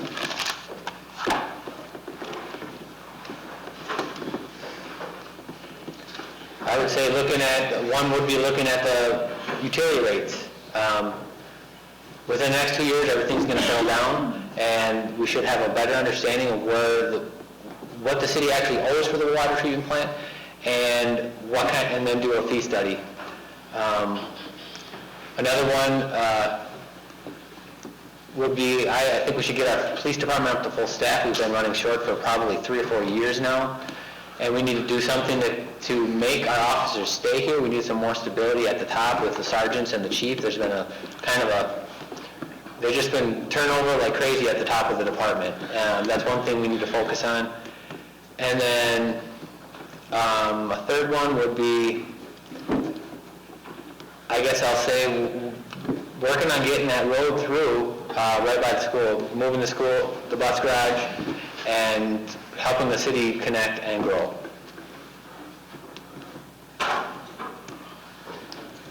Thank you. Steve? Well, I think affordability can be worked with, again, with planning and budgeting for projects, and that, I think that's a big deal. I want to see more partnering with other cities, again, where our services that we're partnering with can meet or exceed what we have at a lower cost. And I think the main thing I want to put across or try to accomplish here is government for the people and by the people. We need to get the residents of this city to feel that we have an ear and a voice to this government, and that we will work with them. So that even if they're not in this room, and we have an issue, and they call me up, or a council member up, and say they have an issue but they can't make the meeting, we should be able to bring that issue up and work towards that goal to accomplish that for them. You know, I don't like the idea that you have to have so many people here to make a difference or to make your voice heard. In a democracy, every voice counts. So if you call up or text me, email me or something like that, and you have an issue, I'll get up to the podium and bring it up for you, and we'll work to get a solution to that. We may not be able to make everybody happy, but if we work for the goal of making the majority of the residents have a solution for them, I think that's a good thing, not a bad thing. And those are things I think we can do. Thank you. Thanks, Steve. Jerry? Number one, I would increase communication and collaboration between the city government, local government, and its citizens. You know, we need to have open and honest dialogue with the citizens and have them have open and honest dialogue with us to find out what we're doing right and what we're doing wrong. Secondly, what I would like to do is revisit the utility rates and find out how to lower them. We may or may not be able to. I don't want to sit here and say that it's going to be easy, but it's something that I think is definitely achievable. And the last thing on my list is all our roads are on a 7-year plan, and I want to maintain that 7-year plan. It's something that we implemented when I was mayor, that once every 7 years, every year we do a road inventory, and then 1/7 of the roads get the repairs they need, whether it be seal coating, chip coating, crack filling, because roads are very expensive. If anybody's ever been assessed for a road, trust me, it's much easier to maintain them than it is to tear it out and build a new one. And it's a lot cheaper too.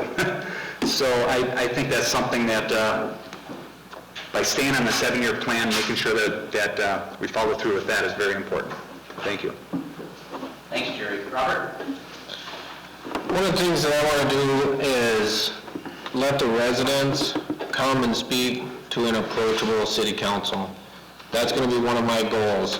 Not only to bring my fun-loving spirit to the city council, soften up the rest of the council. That's what we need. We need to bring this city together from the top down. Right now, the residents don't feel like they can speak to the city council. That's the first goal. The second one is to clear up these meetings. I can guarantee anyone that's sitting here watching this tomorrow, they won't be able to hear it. I listened to the ISD 15 debate, can't understand a word, but I'm glad that you guys came to listen. That's one of the things that I will work with the city council and the ISD 15 is to fix this problem. We need to be heard. Another one is budget. The city council needs to explain its budget to its residents and where we're spending our money and where we can save money to make this city affordable again. Thanks. Thanks, Robert. Tim? Okay, 3 priorities. One would be get the communication between the city council, staff, and citizens more open, so we can have a conversation about things, then the problems will be able to be solved. The second one would be work on getting the wastewater and sewer rates and water rates lowered and reduced. And I think the third one, which has been very frustrating, for the last, I believe, 3 years, we haven't even had a park commission in the city, and I believe we're several members down with planning and zoning. Somehow get the people, I think with the communication, opening that up, get the people to want to be involved in their city and want to make their city better, instead of, I'm really tired, I came home from work and I don't feel like really doing anything. Try to get them and make them want to go out there and improve the things for their kids, their neighbors, and just be more involved. So I think that will go a long way for helping the city as a whole. Thank you. Thanks, Tim. Joseph? For me, again, I've already answered this. I kind of feel like it's going to be more of repeating what I've already said. Transparency and community involvement is huge. Bridging that gap rather than having the people that I've talked to feel that there's a wall. We don't want the wall. We want a bridge between our government and our people. I think it's huge. I think with that, we may have more community involvement and have more people on the commission, like Tim was talking about. Again, affordability, everything that we can do. I mean, there's tons of options out there. There's some things that may be out of our control, but if we push for them, maybe we can make them happen when it comes to other cities and partnering. And the last thing would be growth. That would include the road from Bridge Street to 47 there. Some things may not be in our control, but whatever we can do to push that to happen, to help build that growth, I think we need to do it. Thank you. Thanks, Joseph. Steve? Yes. It's your turn. Can you repeat the question, please? It's been a long time since I heard it. New question. Okay, new questions, even better. This is for the audience. Okay. Crime rate in St. Francis is not much different than other cities similar size. Yet we employ a full-time police force that takes a substantial amount of the annual budget. There are communities out there much larger than the city of St. Francis that contract with county sheriff's departments. What's your opinion on that, and do you think the city should take a different direction? Well, I tell you what, I've talked to Noah about Otsego. There's a population of 16,000 people, that they have paid $900,000 versus our $1.3 million here in this city, and they partnered with they used the Wright County Sheriff's Office. I also know that Oak Grove pays $527,000, and they use the Anoka County Sheriff's Office. What I would do is, if I become mayor, is I'd like to talk to the chief of police and all department heads to justify the budget and seeing if we're getting our dollars worth. I would see if they have any recommendations that they would put into effect that could make it more streamlined and more cost efficient. But do I think it's worth looking at? Yes. But a decision like that would have to be, a change of that would have to be a referendum vote by the population. I don't believe it should be up to 5 people on the council to make a change like that. It has to be up to the public and have their input, and put all the information on the table and let them make a knowledgeable decision on their own. And I think that's important. But yes, where you can look at saving money, as long as, again, the service meets or exceeds what you have at a lower cost, I think that's a good thing, not a bad thing for a small tax-based city. Thank you. Thanks, Steve. Jerry?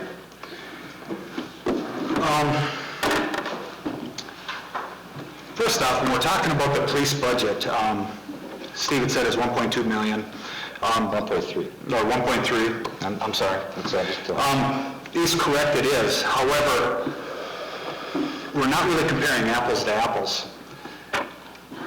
Anytime that St. Francis Police Department would work in a drunk driving task force, our officers would go to another city and location, and the city of St. Francis pays that money. On the back end, we get a transfer that comes right back into a transfer, but that transfer does not come into the police budget.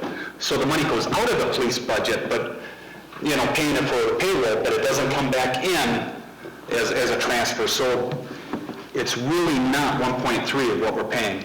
I think that our police department is a tremendous value.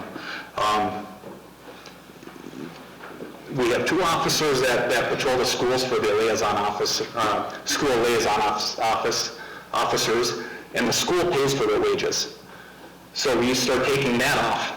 Now, that's part of that 1.3. We have an investigator. All crime under, I think it's $5,000 is investigated by the city. The county doesn't investigate that. So the investigator is important. Other than that, we have all these police officers that they patrol 24/7. Then when you start factoring maybe somebody has a baby to take out vacation, there's not a lot of hours there that we're overlapping for police officers. Many times there's only one on duty. So I'm not sure where we can streamline. I think what we can do is actually make the budget more transparent to find out what it actually costs. I know it's not the 1.3 with the transfers and everything, but that's the best answer I can give you. Thank you, Jerry. Robert? Going around talking to the residents, this is a hot topic. I am pro-police. I work for Sherburne County. I know the residents want security, but our budget is 1.3 mil. Oak Grove, 1,000 more residents. They pay $500,000 to Anoka County.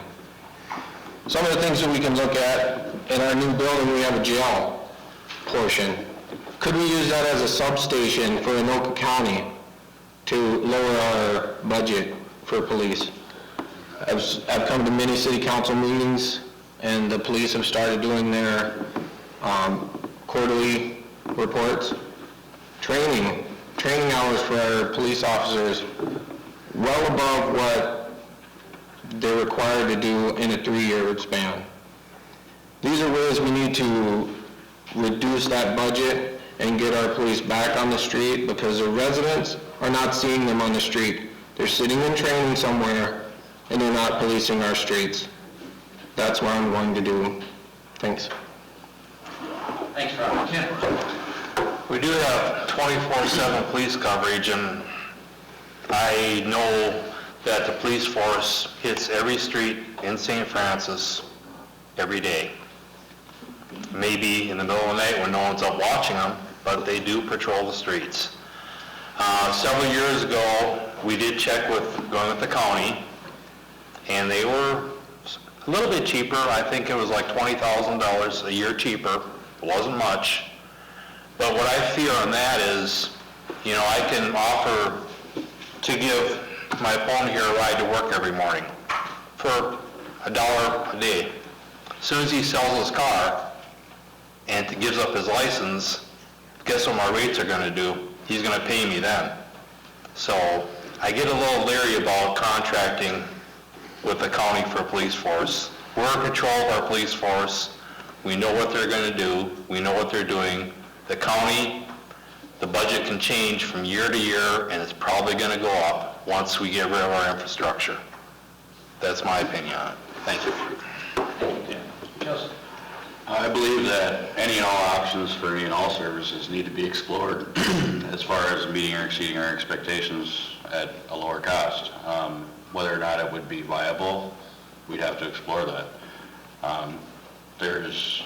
We'd be doing our citizens a disservice if we don't look into everything. Now, I would not like to see that many police officers out of work, so to say, or have to reapply at the sheriff's office or whatnot. I think that, if we evaluate what our actual budget is, if it's not the 1.3, then what is it? And how does it compare? I heard from a former council member, I believe it was, told me that we had an issue retaining our police, so we had to raise rates at some point in time. I don't know how true that is, but for me, evaluating everything and every service is necessary for us to serve our people as long as we get the same in return. Thank you. Thanks, Joseph. Richard? Now, I've worked with the state, I've worked with county officers, I work with local officers, and to compare the budget, just the budget, is doing disservice to what the service would provide. You get a completely different service when you have a local police department patrolling your roads than you do with the county patrolling them. When the county officers would come to a city, they don't bid toward that city, they bid a shift. If that shift is in the city, that's where they work. They don't really care that the community that they're serving is the city, that it's the shift they want. Our cops serve this city. They know this city, they know who's coming and going. At 3 in the morning, they know what car is going to work and what car they need to stop. I went to a crash just today, and the guy's trying to tell the local guy where he lives, and he says, points to the house, he goes, I know that house, I've been on the phone with the landlord for the last month, watching it, doing extra patrol, because people have been breaking into it, and that's the service I want for our city. And to say that we're doing too much training, I don't think we're doing enough training. Who wants the lowest trained police force in their city? I want the best trained, the best morale patrolling our city to keep us safe. Thanks, Richard. Jared, we're starting with you on this one.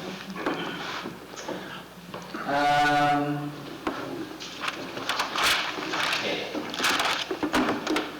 Another question from the audience. I like chicken. So do I. What about eggs? I like eggs. St. Francis has an extremely high home-based business population. They range from hairstylists to electricians, anyone in the trade, concrete companies, so on and so forth. Currently, the feeling is that some of the city ordinances are not very friendly to those home-based businesses. How would you address that and embrace those home-based businesses so that they don't move out of the community, give them an opportunity to grow their business so they can grow in the city of St. Francis and move into a commercial location when it's feasible? I think I would take a two-pronged approach. A company that's just starting that would like to,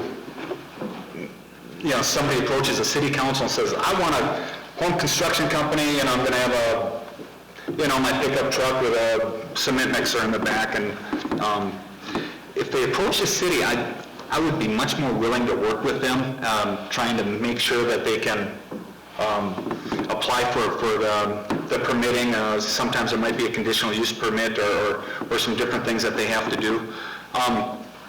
However, we have had some businesses that have had construction companies that they're parking their cement mixer out in the middle of a cul-de-sac and the neighbors are complaining because they can't even go and turn around in the cul-de-sac, and they have an illegal driveway going up through a drainage ditch up to a county road. I mean, that's happened. And we've worked with those people as well. However, a lot of the issues can be taken care of on the front half.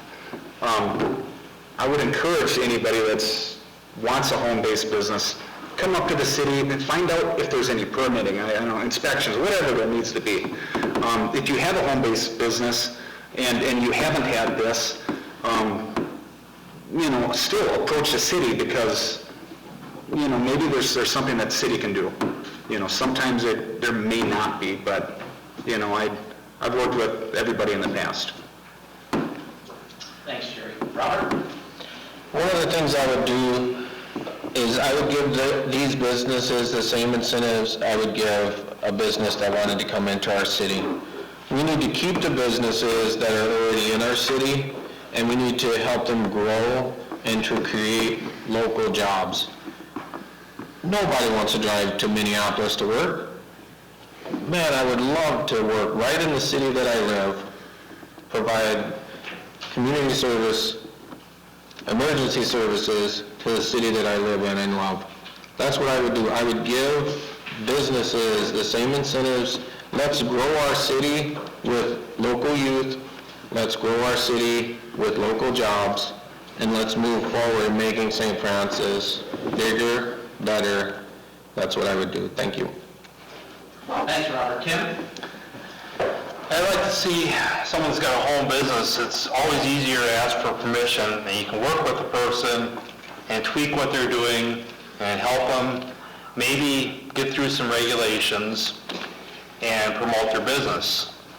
However, on the experience I've had, we've had a lot of people that think they're going to run a business out of their garage, and then it becomes a burden to the neighbors and the noise and the pollution and hazardous, and then we have to get really aggressive with them, and that makes us look bad that we're anti-business. We had a business out west of town here. They bought a hunk of land here about 3 years ago, and they were using it as a reverse mining operation. They were taking hazardous soils and dumping out there. Did we get aggressive with them? Absolutely. It took us 6 to 9 months to get rid of them, but that type of business we don't want here. They pretty much ruin that ground for the next 100 years. So it depends on the business and if they come with permission or they try to sneak in. Thanks, Tim. Joseph? I believe that if there's an ordinance that anybody has an issue with, regardless of whether it's business or not, we have to be approachable, and you can bring your concerns to us. We can look at it and, bring it up, whether it's a whole community thing that needs to be addressed. I would encourage home-based businesses. I think that's where everybody should start, honestly. I mean, if you need to, as long as you're not impeding on your neighbors. If there's something where you're polluting or, blocking the street or whatever it may be, those things have to be reasonable. But being approachable and being willing to talk and being open with the community is the best part. Thank you. Thanks, Joseph. Richard? I think this is really kind of a case-by-case basis of what the business is. I'd like to work with them in the front end and alleviate any problems and concerns that come up, but the fact is not everyone's going to come to the city, and because for whatever reason they have, and it just takes years and years, and all of a sudden we find out they're doing this business.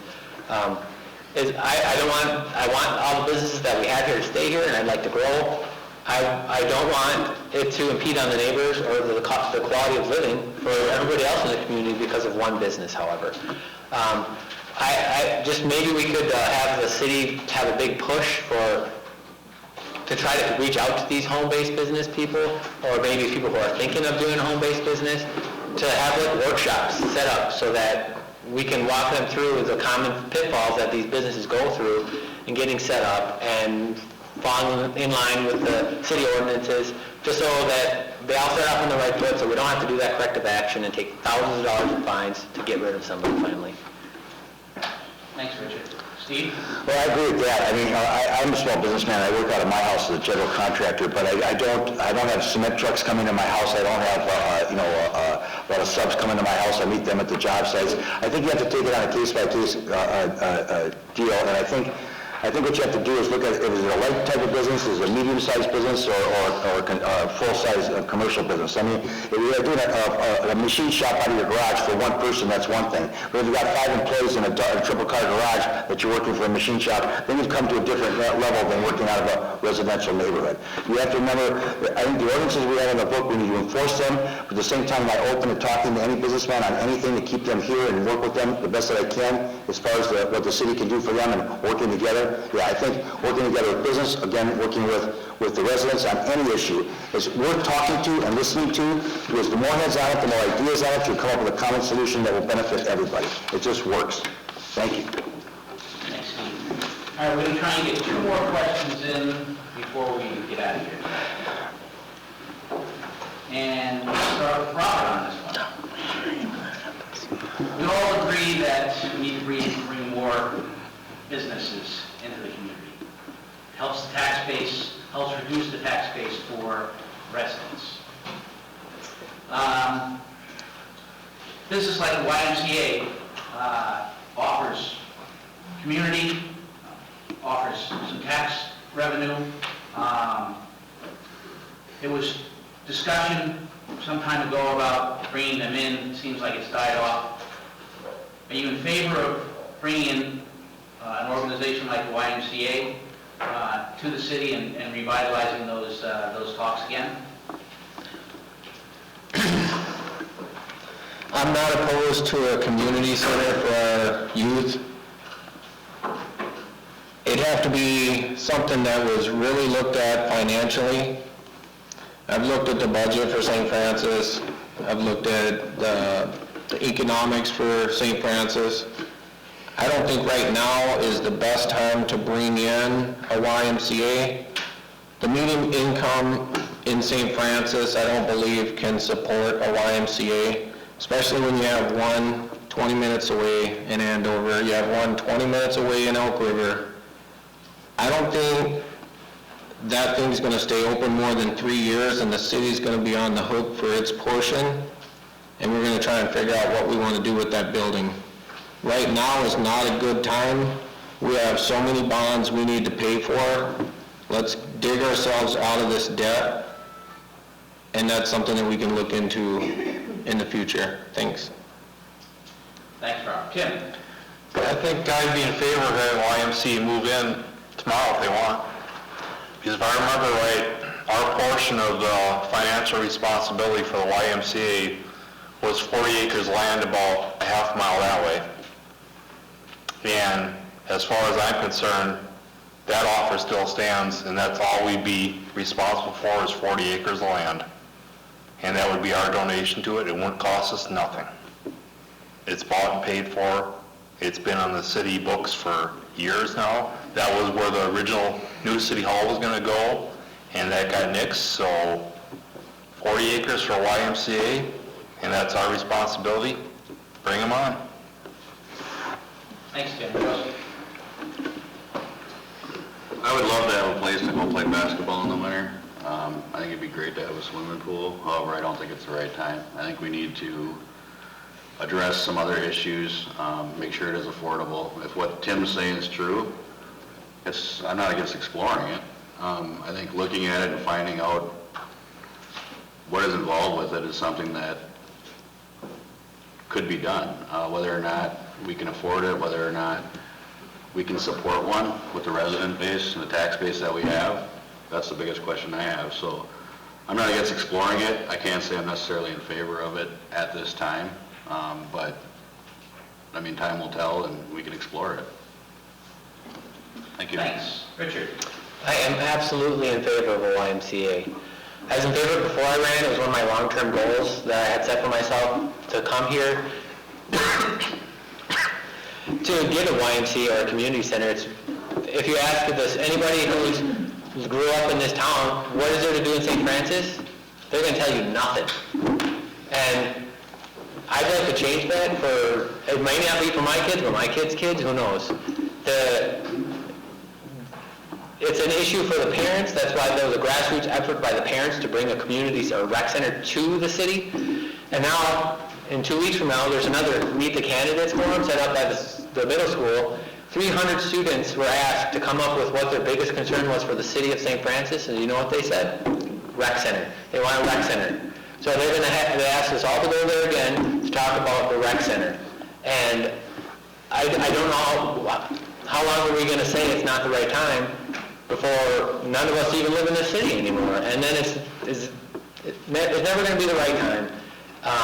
You just got to look at the financials and make sure it's not going to sink the city and go forward with it and give the community something to do. It's not just for the kids, it's for everybody.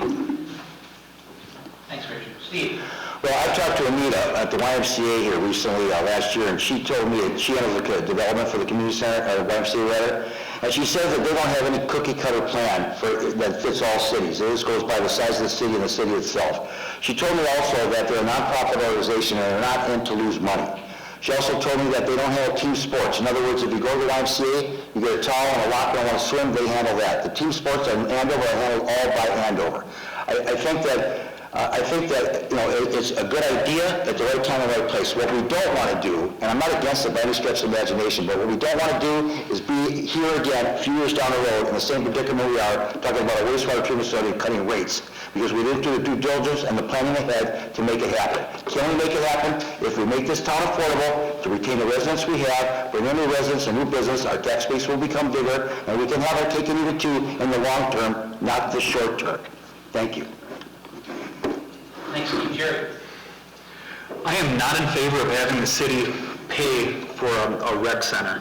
What I am in favor of is a grassroots organization. If somebody wants to approach a city and says, hey, I want to build a rec center and I think there's money to be made in it, by all means, I will support them. I will enable them. What do you need from the city? Here's our development packet. Talk to our EDA, Let me put you in contact with the county because they also have an economic development director to assist at the county level to help you jump through some of the hurdles at the county. I don't think it's something that the city needs to buy and run and make money or lose money. I just don't think that the city should be in the business of trying to turn a profit on a rec center or trying to subsidize a loss on a rec center. I think that should be up to the owner and any investors in it.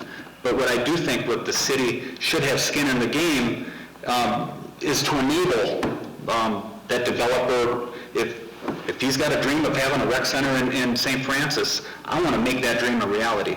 Thank you. Thanks, Jerry. All right, we're going to get one last question in. We're going to start with Tim. Almost dodged a bullet.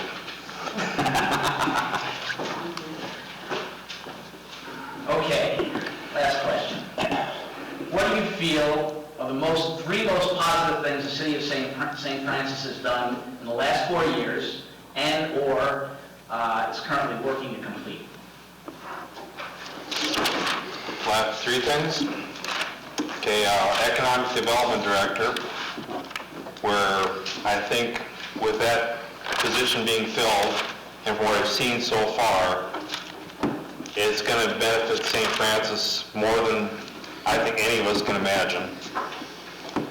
Once she gets all her stuff in place, which is getting very close to it now. We've got a project in the works right now. We've got another one up on the corner that's going to be in the works hopefully soon. So that's a positive thing. I'd like to say the roundabouts are positive, but I'm not going to go there. Not going to go there at all. As far as the health of the city's finances, I think we're in very good shape. I'm very happy with Public Works, Police, Fire, and our Public Works departments. I think they're running very efficiently. And I don't see any waste. When I first got here, I would drive by City Hall and see a bunch of trucks there, and I ask them what's broken. They all scattered. They don't do that anymore. They're working. Thanks, Tim. Joseph? I think three positive things are, one, one positive thing that the wastewater facility did was get more people involved. I think it woke us up. I think a lot more people are interacting and being more open. Another positive thing that I've seen in the last few months is the city council has had more reports done. That's something that needs to continue and be more in depth to encourage transparency. You know, yeah, we have roundabouts. I hear good and bad things. It kind of depends on who you are. For me, they've worked out well since they've been done. And I don't mind them, but again, I don't drive them really on the busy times either. I'm not affected by a lot of the negative traffic. So for me, they worked out okay for me. Thank you. Thanks, Joseph. Richard? The three things that I think have been good for the city's done in the last 4 years is the economic development that is currently taking place with the new position we created and marketing all our properties. We have the assisted living facility that is going to break ground hopefully any day now. And then the police, another thing that has happened in the last few years that's really, really positive is we work with the school board to create a liaison position and it was really a partnership with the SFCDA, the St. Francis Drug Awareness, and they got a police liaison to go to two of them. We got two of them. We used to have one, now we have two, and one of them focuses on things like drug awareness and works in the middle school and the elementary school. And I just think the more we can get those police officers in the schools, the better that relationship they're going to have going forward. And I will go as far to say that one of the biggest things that the city's done is the roundabouts. It's not just the roundabouts. People are losing sight of the whole picture. It's the whole redevelopment of that corridor. We went from 4 areas to cross the road on that section to 7. So there's 7 marked crosswalks for people to cross. There's paths on both sides. I don't know if you've been on the path, but you should give them a try because they are slick.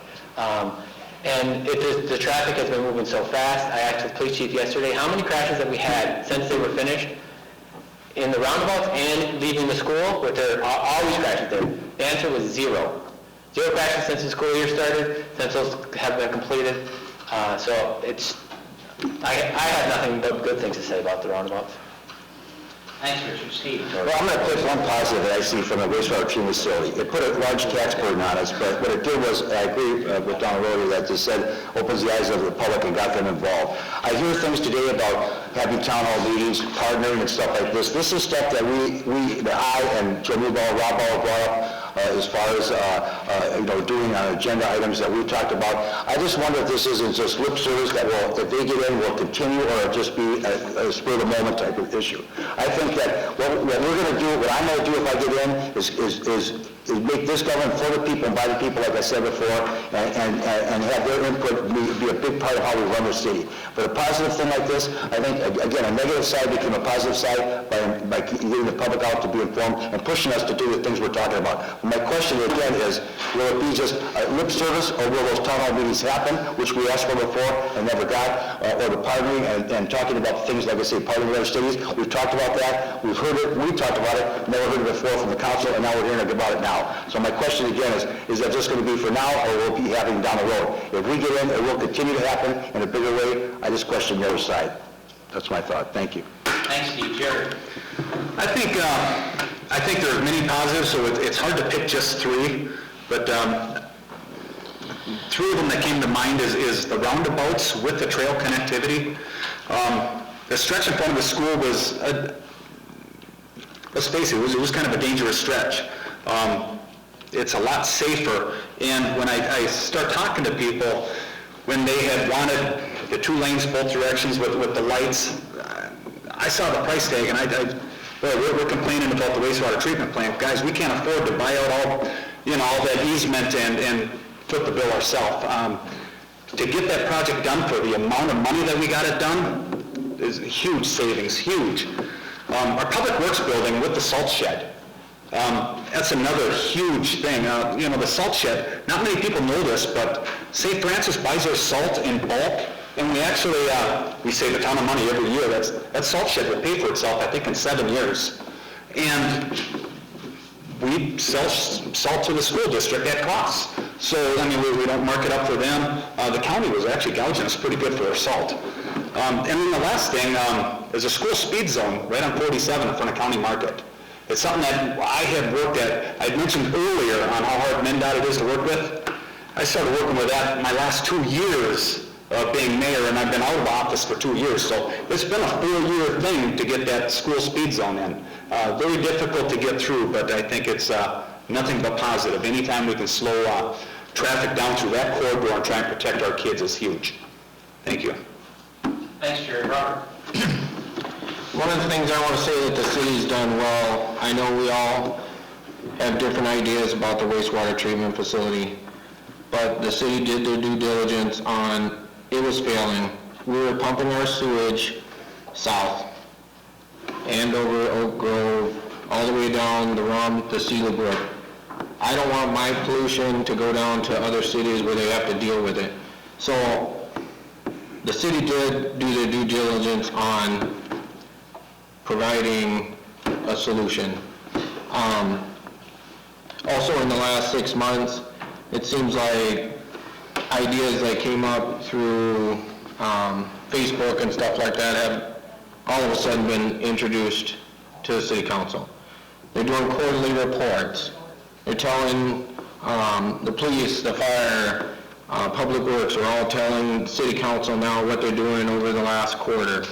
These are all ideas that were come up by sitting down with the gentlemen, Joe and Steve, sat down and said, what can we do to make the city better? Not as a team, but just ideas. And that's what we did, and the city started implementing those. So I hope, like Steve said, it's not just lip service. I hope we put in a new city council so we can make real change. Thank you. Thanks, Robert. Okay, you guys can take a deep breath now at the end of the questions. We'll start with closing statements. No more chicken stuff? Which came first? Hey. We're going to start with Richard. You got a minute and a half to get your closing statement. Okay. One of the big things I've been hearing, not just tonight, but all for the last several months, is that the city council does not listen to the residents. Well, tonight I hear it out here. They don't listen to us, but we have all these ideas, and they implemented them.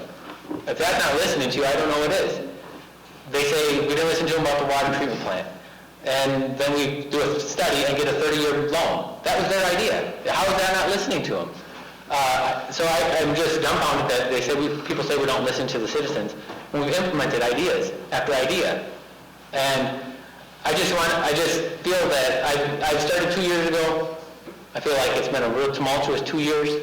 I think I've been, if you watch and pay attention to the meetings, I've been the most vocal, asking the most questions of most people coming into the meetings.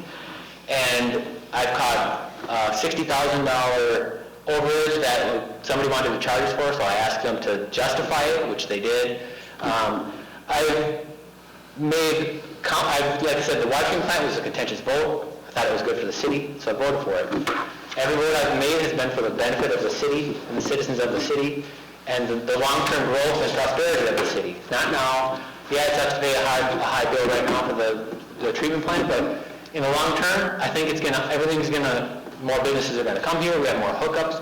We have more capacity for more hookups. We had more hookup possibilities than we had capacity for with the old system. And I just think that I can make good, strong decisions for the city of St. Francis, and I asked for your vote, and 4 more years with the city. 2 was just too short. Thanks, Richard. Joseph? For me, in response a little bit to what Richard said, I believe that the changes have happened recently, and I don't know if it has to do with the election, and no disrespect meant to these gentlemen here, but it seems as it got closer to the election, more of these things were addressed. It's not just about our water bills going up. That's just a symptom of some of the things that are wrong here. There was a lot more planning that we feel could have been done, from what I hear from other residents as well that I talked to, with the state agencies and all that. We had options, and I personally don't feel that they were fully explored. Again, the 30-year term, yes, they did implement. Why are we coming up with that and not them? That's something that I think should have been more researched. You know, we asked, we begged, and we did all we could. And now I think it's time to send a message that we can't be ignored as people and put people in that are going to listen to us. Thank you. Thanks, Joseph. Tim? I'd like to thank everybody for being here tonight. I'm sure all the candidates, and I know all their hearts are in the right place, and I believe they all mean well, and as we all do. I've heard a lot of ayes tonight, and I'm going to make one promise, is I'm going to do the best I can for the city of St. Francis. Any more than that, I'll just be doing some campaign lying, and we all know how promises go for campaigning. They don't work very well, and they don't last after the vote. So I'm not going to make any promises, except I'm going to do the best I can. I can't change anything myself. I can work as a team member and come to a consensus of what's right for the city. But am I going to change anything? Absolutely not. Am I going to lower your taxes? Not a penny. I can't do it. I can't do it by myself. I need your input. I need the rest of the council input. I can't do a thing myself. So I ask for your vote. I don't think my job is done yet. I have no axe to grind, no personal agenda, nothing to gain. I just want to serve. So am I worried about getting elected? No. Because God will decide what he wants to do. He wants me to be served or he wants me to retire. It doesn't matter. Thank you. Thanks, Tim. In closing, I would like to say that I've proven my commitment to the community. I served on the fire department for the last 7 years for emergency services. I care about the residents. I care about the people that come to the meetings. I want everyone to be informed. I also am strongly in favor of bringing prosperity back to St. Francis. We need to bring in businesses, we need to grow our city, and we need to have more of a family feel, starting from the city council all the way down to the residents. Everyone needs to feel like they're accepted. I look forward to having your vote on November the 8th so we can make positive change here in St. Francis. Thanks. Thanks, Robert. Jerry?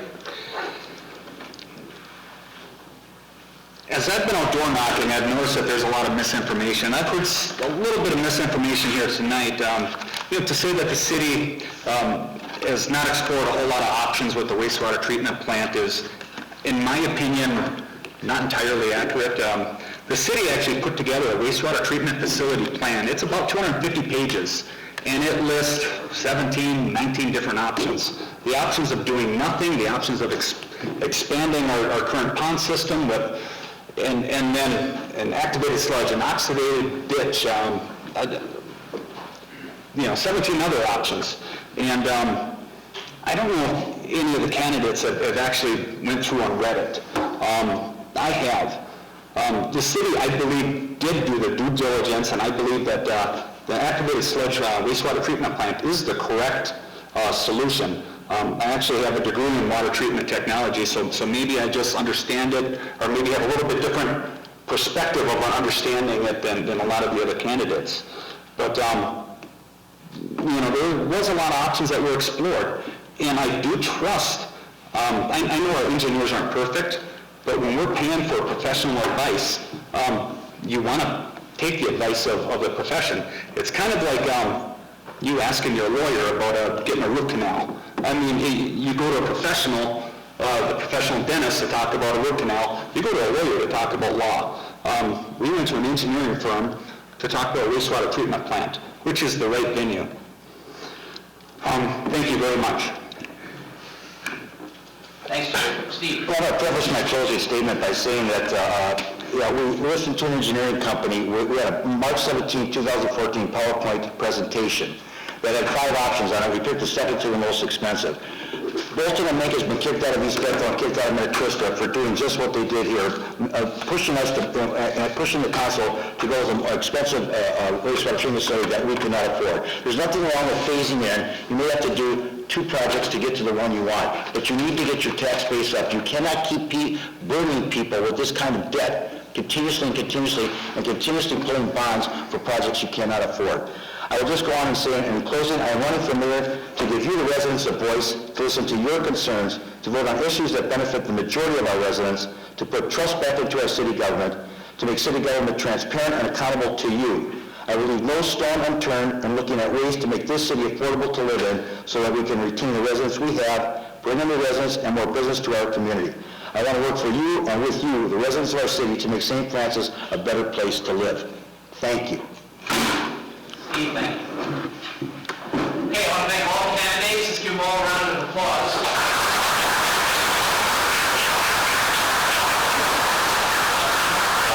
For 2 hours listening to me ask questions, that's going to be a tough task in itself. Again, I want to thank the candidates for coming. I want to thank everybody in the audience for coming and all your questions. How about a round of applause for them?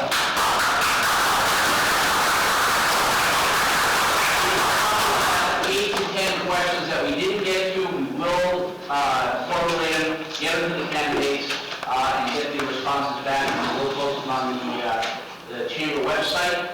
Again, we're going to post the link to replay of tonight's forum, so that anybody that couldn't get here can watch it that way.